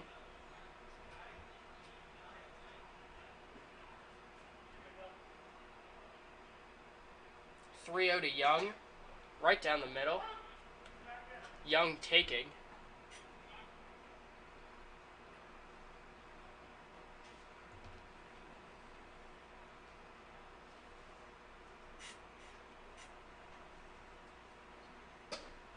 And there it is, ball 4. Monarchs now runners at first and second, none away. The announcer's jinx strikes again. What'd I say? We talked about his command. Oh, yeah. Oh, well. Yeah. Just not our day in the booth, I guess, with predictions. Sometimes you guys will be right on with them, and then other times it's just, oh, he's throwing well, and then double. I mean, come on. Pat predicted a balk like right before it happened last game. How wild is that? That's unbelievable. We've had, what, 2 all season? Yeah, it was the one in the bottom of the 7th where he was like, all we need to catch up is a balk here and two men on base, and sure enough. Pat, that's a wild move to predict a balk to begin with. Just, what? I'm not really sure how that came about, but I said at the top of the inning they got 2 on and then balked runners over to second and third, and I said all we need to do is do the exact same thing, get 2 on, get a balk, and that's what happened. Get a balk, yeah. All I missed was the wild pitch to score the winning run, and we ended up getting it on an error. That's a great mindset as a manager, just going, all right, we'll wait for a balk here, guys. Meanwhile, look at Rick Price chasing down the foul ball off toward the right side of the field. It's a ground ball out to Hakopian, slow roller, no shot at 2. Runners move to second and third now, but Rockville getting the first out of the inning. Yeah, without a doubt, you're going to take the easy out if you're Rockville. Again, with the 7-run lead, you're going to be very careful defensively, first out of the inning. Really going to limit the possibility of a super explosive inning here for Maryland. So, I mean, nice play there by Hakopian. He's been reliable on that right side of the infield all year. Yeah, and I like the adjustment from Green, too. He's been a strikeout guy all year, but with a lead like this, just put the ball over the plate and let him swing at it. If you get too locked in to just try to hit your spots, you give up walks like you saw him do. Nice adjustment there. See it again there, catching the outside corner. As you said, I mean, attacking the strike zone, not only is it going to make hitters take the bat off their shoulder, but also going to help keep your pitch count down majority of the time. I mean, limiting the walks always huge, and especially when you got a bullpen like Rockville's who's been kind of sputtered all year. It's a ground ball off the glove of Lacefield and into left. Tough play for him as this will score 2 and get into left for a double. That's tough for Lacefield there. He got just enough of that one to stop him from rolling all the way out to Fabre there and left. So a couple runners able to come around and score on that one, and Maryland able to put up a crooked number here in the bottom of the 6th. Yeah, good piece of hitting, though, to go up the line. Certainly not where Lacefield was playing, as that one was hit hard and off his glove. Made all the effort he can, but just couldn't bring it back in. Yeah, tough play, no doubt, but you'd like to have that play made if you're the pitcher, but not too much sweat if you're Lacefield. You got still a comfortable lead in this one. First pitch to Goatsker called strike one.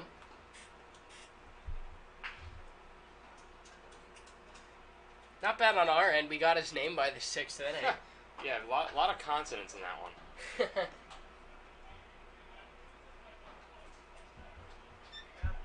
Now in an 0-2 count, Bryce Green woken up a little bit by that one-out double as he's coming right back at Goatsker here. How's that for a broadcaster's chase? I mean, yet another one. We've seen Green, again, attacking the strike zone, but it looks like these Maryland hitters have timed up his fastball pretty well. I mean, a couple of guys have made contact now and keeps the line moving for Maryland. Still only one out of the inning and runners now in the corners as Rick Price now comes out for a meeting. Yeah, waving to the bullpen. That'll be a short outing for Bryce Green. See him throwing his hands up like, really?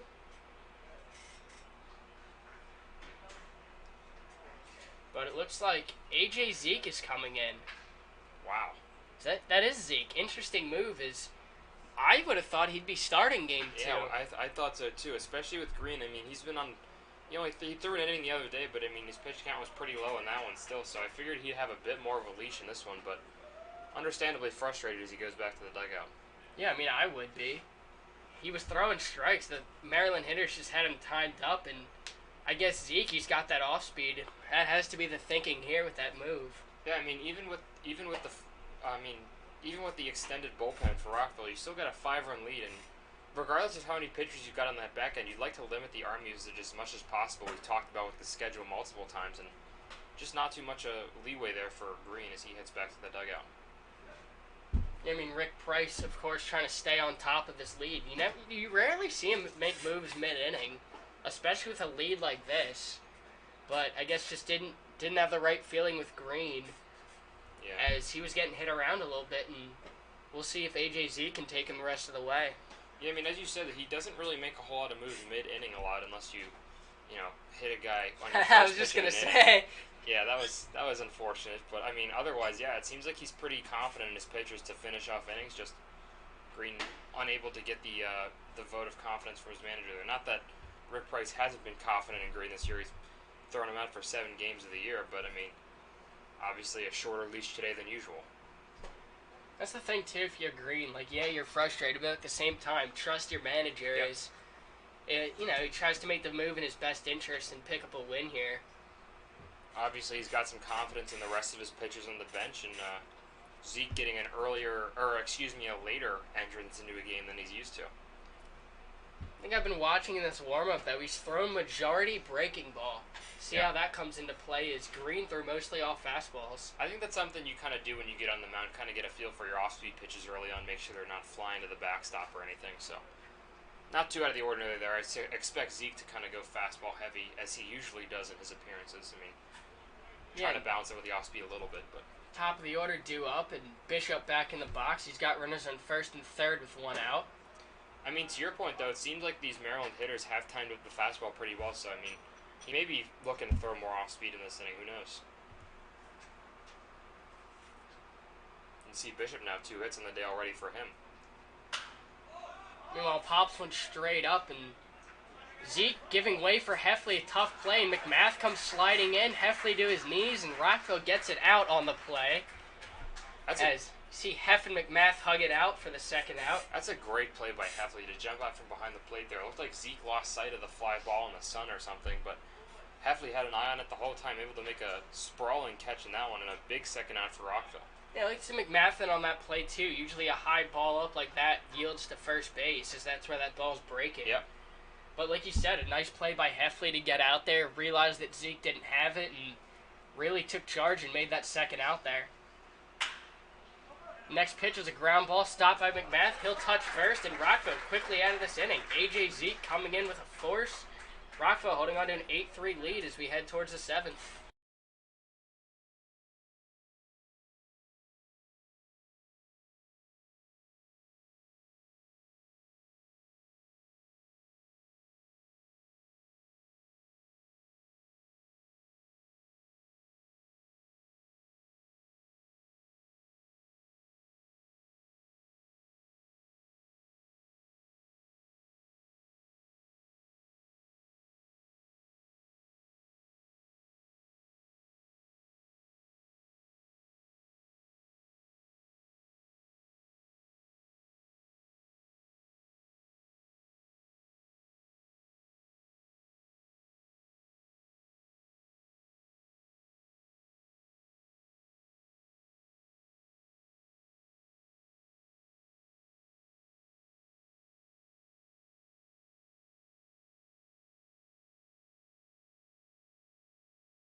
We're back here in the top of the 7th as Brian Ferrero will get the ball now. See the Monarchs switching pitchers every inning now. Wonder if they're just trying to burn some arms as they head late into this game and just regroup for the second one. Yeah, I mean, third reliever of the day so far from Maryland. I mean, the other guys have struggled too. I mean, getting early strikes has been a real problem for this team as we see a chin scraper there on Fabre as he has to duck out of the way. But I mean, as I said, it's just this command of this bullpen has really struggled, and any chance of Maryland getting back in this one have kind of evaporated with their bullpen. Here's a slow roller towards third. Fielded throw across the diamond is in time for the first out. Quickly went away here in the 7th.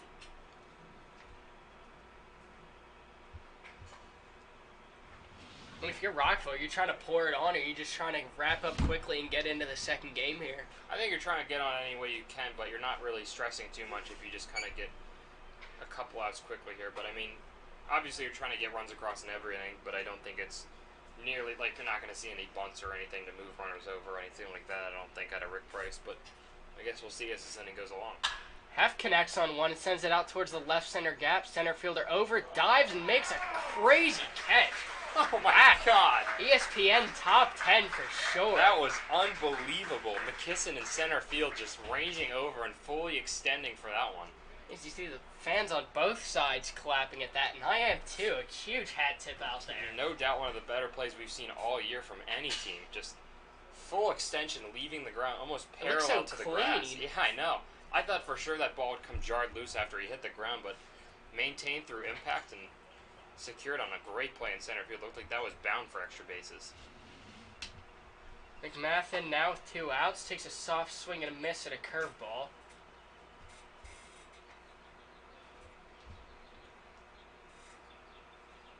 Quickly in the windup, 0-1 on the way. McMath skied out towards right. Another diving play. Oh my goodness. Wow. Unbelievable there. Allison that time in right field. What a catch. I guess when down by 5, that's what you try to do is get a few momentum plays, but unbelievable. Nevertheless, we head towards the bottom of the 7th. The Monarchs with one more chance at this when we come back.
We're back here in the bottom of the 7th. Last chance for the Monarchs. Rockville leading by 5. Yeah, I mean, you got a lot of breathing room here if you're AJZ coming in last inning in a tough situation. Certainly gained some confidence getting out of that one there. But I mean, you got a 5-run buffer, and I mean, offense is produced all day. So fortunate for that, a little bit of an insurance policy here headed into the bottom of the 7th, which will be the final inning of this game 1 of the doubleheader. Yeah, and Rockville, you really want to come out here, secure the first one, and then get right back and try to do it again the second. It's like we said all day, these are huge games as we head towards the end of the season. Yeah, without a doubt, any game you can make up in the standings is a big one, especially when you got some really competitive teams like BCC we just saw. So, I mean, any game's a huge one for Rockville. And first pitch to Allison misses outside. Allison leading off, fresh off that diving play out and right to end the inning. 2 remarkable plays in that inning.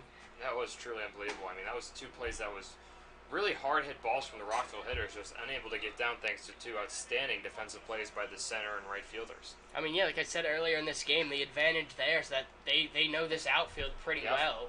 And it looks like they had time down to a T there. Meanwhile, Zeke, a little shaky to start this inning, falls behind 3-0 to Allison.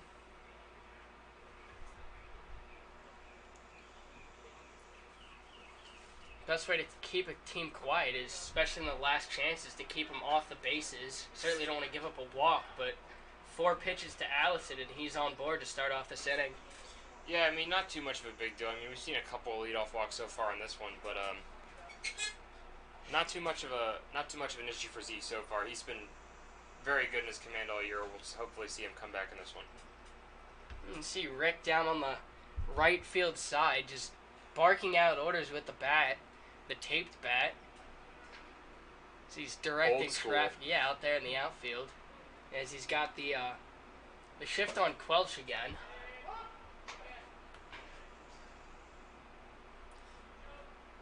Yeah, I mean, I don't really understand this shift. I guess he did his scouting reports, but man, there's a lot of room in that right field gap. Wow. Meanwhile, a dirty off-speed there as you heard the reaction from the bench. An 0-2 count now. Quelch took on the first pitch of the at-bat. Take a look at that fastball, and then Zeke pulled out the deuce, and really nice off-speed pitch there, just tailing out of the zone. Nothing Quelch really could have done with that one. Meanwhile, he came up holding his midsection after that swing. Looks like he pulled something on that off-speed. As he's telling himself, keep your hands in. Yeah, I mean, great pitch there by Zeke, as we said. The break on that one was nasty, and just the change in velocity alone was enough to get the swing and miss. 1-2 in the dirt, evens it at 2.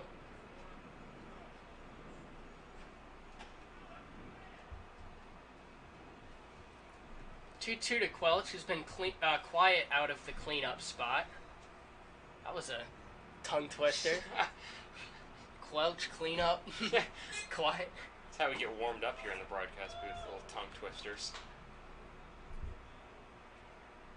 Like stage warm-up almost. Meanwhile, Zeke in a full count now. 3-2 on the way. Just swinging a foul ball. We'll have to do it again. But yeah, you see the missed timing. He's getting these pitches, the off-speed, and then right back with the fastball. Gets a late swing and a foul off there. Yeah, no doubt. It looks like he's changing the velocities on him pretty nicely, too. So, I mean, really keeping the hitters off balance, especially when you got 2 strikes. Hitters are going to need to defend anything, and Zeke's certainly giving them a lot to look at. Full count once more. Ground ball towards shortstop. Furlong over to second and thrown into right field. McMath trying to flag it down. Both runners advance. They have runners at second and third now. Furlong, second error of the day. Yeah, it looked like a tailor-made double play there, 6-4-3 right on the button, but tough play there from Furlong. Just throws it into the, looks like right field corner near the bullpen on the right side. Just got a feel for a man. It's just in his own head at this point, it seems like. Fortunately, yeah, the story of the season. Not to harp on it, but errors cost. No doubt. Third one of the day for Rockville, all coming from that left side of the, or excuse me, fourth of the day for Rockville, all coming from the left side of the infield there with Layfield and Furlong. Is that the third or fourth error you guys have? Third. Okay. Yeah, that one off of Lacefield. Not an error. Scored yeah. a hit, yeah. I mean, yeah, that ball was a hit tough pretty play. hard. Yeah. The official scores. Here's one popped up as Furlong will call it off. Redeemed himself nicely there with the first out of the inning. Yeah, good to see Furlong get one under his belt. Obviously, that's a pretty routine play for a shortstop, but anyone you can get at that point after making a few errors is going to be one you're going to take. And hopefully Furlong, that puts him back in the right column of things when it comes to defensive work. Yeah, Zeke now he's got one away. 2 runners on. You're not really too worried about that as you just want to go at the hitter here. Yeah, without a doubt. I mean, especially in a game like this, you can really open up to attacking the strike zone with really whatever you got. We've seen that off-speed pitch once, just haven't really seen it much after that, so I'd like to see him kind of bring that out again. Tries to get ahead of Barthlow there with one, misses high with it. Like we said, that's not been the call. Maybe instead you want to put it in the opposing batter's box. Backhand. There you go. I mean, I think that's... If you're going to call it, though, you're going to call it for both sides, and that's what the ump's been doing. It's certainly a close pitch regardless, but catching that outside corner has been something that's been very effective for every pitcher who's come into the game today. I mean, you could take a stick, and we're not making this up. You could draw it in the opposing batter's box about halfway through, and we've seen balls out there get called.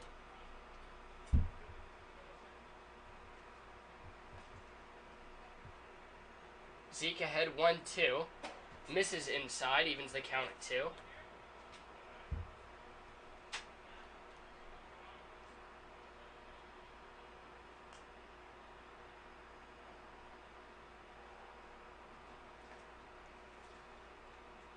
The 2-2 in. Off speed, gets an early swing, blooped out towards left. Tough play for everybody as Furlong can't come up with it. Only one advance as the runner from third comes home to score. Didn't get the result he wanted, but I do like that pitch from Zeke. Got the soft contact on the pop fly. Nice off-speed pitch there. I mean, keeping him off balance, just really unfortunate part of the field that landed in no man's land between Furlong and Fabre, and this one-out streak goes on for Maryland. Yeah, Fabre unable to get there to no fault of his own as Rick Price had them playing really deep on that softball, unable to come in and get it. That's a tough play for anyone, especially Furlong having to backtrack on that one, almost having to make a basket catch but unable to do so. Gonna bring in Tim Pine, I believe his first at-bat of the day.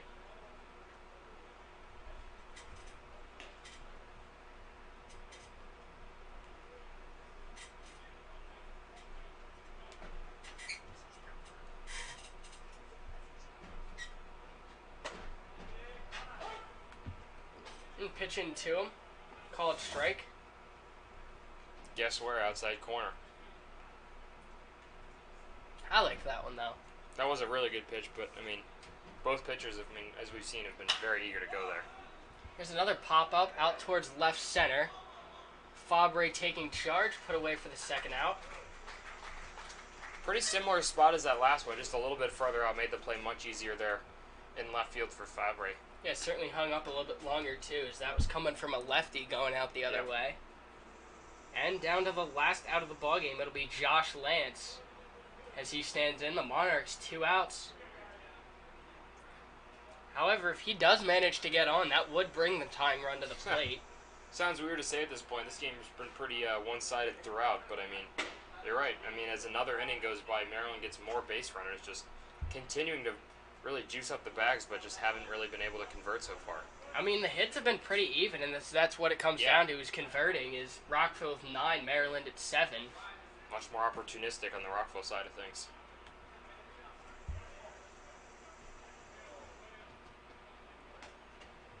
Zeke 2-0 now. You got to throw strikes to this guy. You can't walk him. Yeah, I mean, you're hoping to attack the zone against anyone, but especially when you get to the bottom of the order.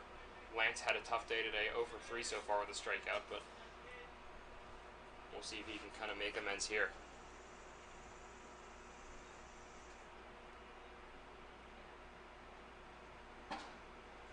Zeke just not coming after, misses outside, runs at 3-0, in danger of losing him and bringing up the tying runner. Yeah, I mean, you do have a base to work with here, so you can walk a guy without yielding a run, but at the same time, you don't want the tying runner to come to the plate, especially after all the work your offense has put in this game.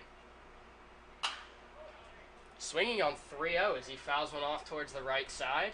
Bit surprising to see there. I mean, yeah, especially given the spot he's in with, like I said, a chance to bring up the tying run to the plate. Yeah, without a doubt. I mean, if you get a ground ball out there with 3-0 on a pitch that looked to be a little bit outside the strike zone, that's going to be a tough look going back to the dugout. 3-1. And there's ball 4. That'll load the bases.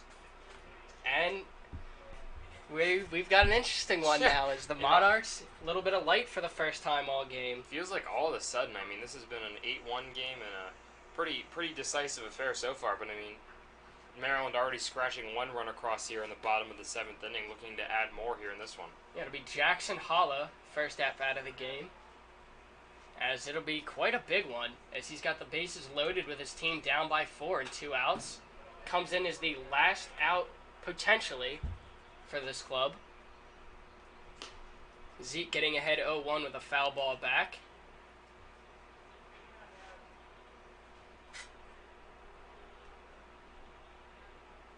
Zeke just 1 out away. Rockville looking for their 14th win on the season. They would improve to 14-10 with a win here in this one.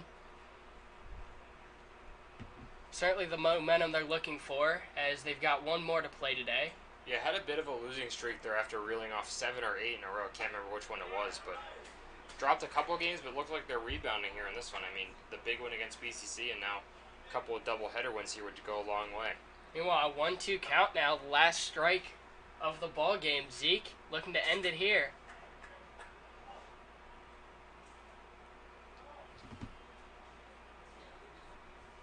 Prior to, you hear Hef telling him to step off as he'll regroup. Gets the sign and the 1-2 on its way. And trying to be a little bit too careful there as he misses quite outside, evens the count at 2. Even too far outside for home plate.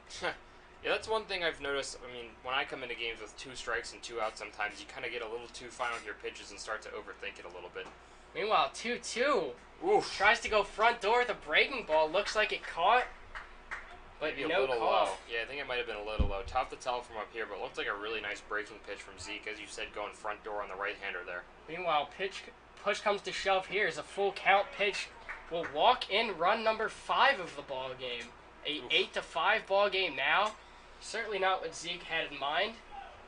Yeah, I mean, up 1-2 in the count, you figure you got him dead to rights, but lost him on a couple close pitches there. Great eye there from Halla, and he's on.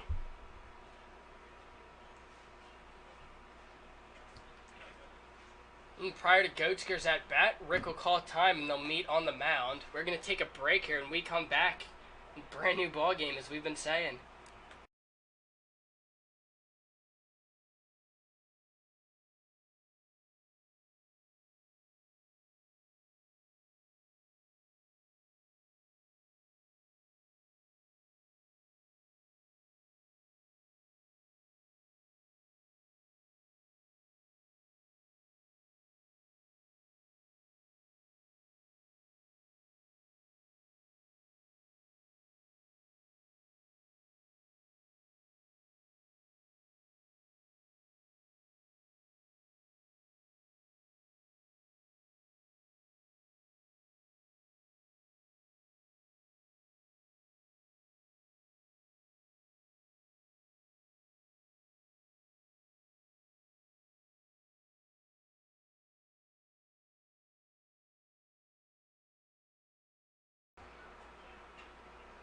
We're back here in the bottom of the 7th as Rick Price back to the dugout, sticking with Zeke as he looks to get the last out of this ball game. Yeah, sticking with Zeke, but Zach Sutherland getting warm in the bullpen over there, so maybe something to watch if Zeke maybe has some signs of trouble furthermore in this inning. He might be coming out as well. Zeke misses 2-0 now. Got a good start to this inning and then lost the last couple guys and fortunately walked in run number 5. See what happens here. As he catches 2-1. That's a huge pitch there for Zeke. He's shown some command issues with his fastball, able to find the zone again there. He needed a strike on that one and he got it. Meanwhile, the guy on deck is Bishop, as he's already got 2 hits in this ball game. Bases are loaded. He's certainly not the guy you want to bring up, as the Monarchs have been striking in this last inning. The other part of this, if you walk Getzer now, it not only does it turn over to one of the better hitters in this lineup, but a base hit will turn into a run-scoring opportunity and potential to tie the game here. As a walk here would make it 8-6, but then you got 2 runners in scoring position as well after the walk. So really key spot here for Rockville. This game is far from over. Far from over, yet could be on 1 pitch. This is 3-1 from Zeke. Catches the outside. His Goatser threw his bat, started to head down towards the line, but that outside corner is still moving. All day, I tell you what, every single pitch in that spot's been called a strike so far, and you may not like the call, but the umpire's been consistent, so you got to expect that if you get to at this point in the game. 3-2, bases loaded, and misses high. That'll walk in run number 6. Looked like Zeke tried to go back to the breaking ball there, going front door on the hitter, but couldn't get it back into the strike zone. Looked like he wanted the call, didn't get it, And this game continues. 8-6 now. The bases remain loaded for Bishop. And it'll be interesting to see. What is Rick Price going to do here? Is he going to try to let Zeke finish this ball game? You see Sutherland coming in. He looks warm. I don't know. I feel like this is a tough spot to put Sutherland, though. He has been very good this year, but, I mean, man, if you put him in with the bases loaded, I don't know how I feel about that as a pitcher. Just, it's a really tough spot coming in cold off the bench. I think Zeke has to finish this himself at this point. You got to do that by throwing strikes. Unfortunately, it's to a guy that's put the ball in play, but backed yourself into a corner, and the Monarchs looking to play spoiler here as they came all the way back from 8-1. Yeah, and Zeke's living in his own head at this point. Walking a couple guys in this inning has been really detrimental to his mental state. And hopefully he can go back and find the strike zone here as he, again, just misses close. So those close pitches, not getting those calls, is really coming back to haunt Zeke. You hear the Monarchs bench. Now it's the first time we've heard them all day, minus the plays in the outfield. But I mean, this game was relatively over at 8-1, and it's just really lost the grip. Rockville's really lost the grip on this one. Zeke finally able to find the strike zone again on this at-bat. He looks comfortable, though. That's the one thing I'll give him. Is yeah, he does. You haven't seen him show any frustration. Good off-speed there. Runs it 2-2. All the more interesting now is he's got any way to go he wants. Back-to-back breaking balls have caught the zone. He's got Bishop guessing at the plate. A huge 2-2 on the way. Lunges and taps one out towards right field. Orsini under it, and that will be the ball game. A deep breath for Zeke. He gets out of it, and Rockville hangs on for the 8-6 victory. Josh Feldman along with Zach Gibney, Pat Mitchell signing off Game 1. We'll be back in a little bit for Game 2.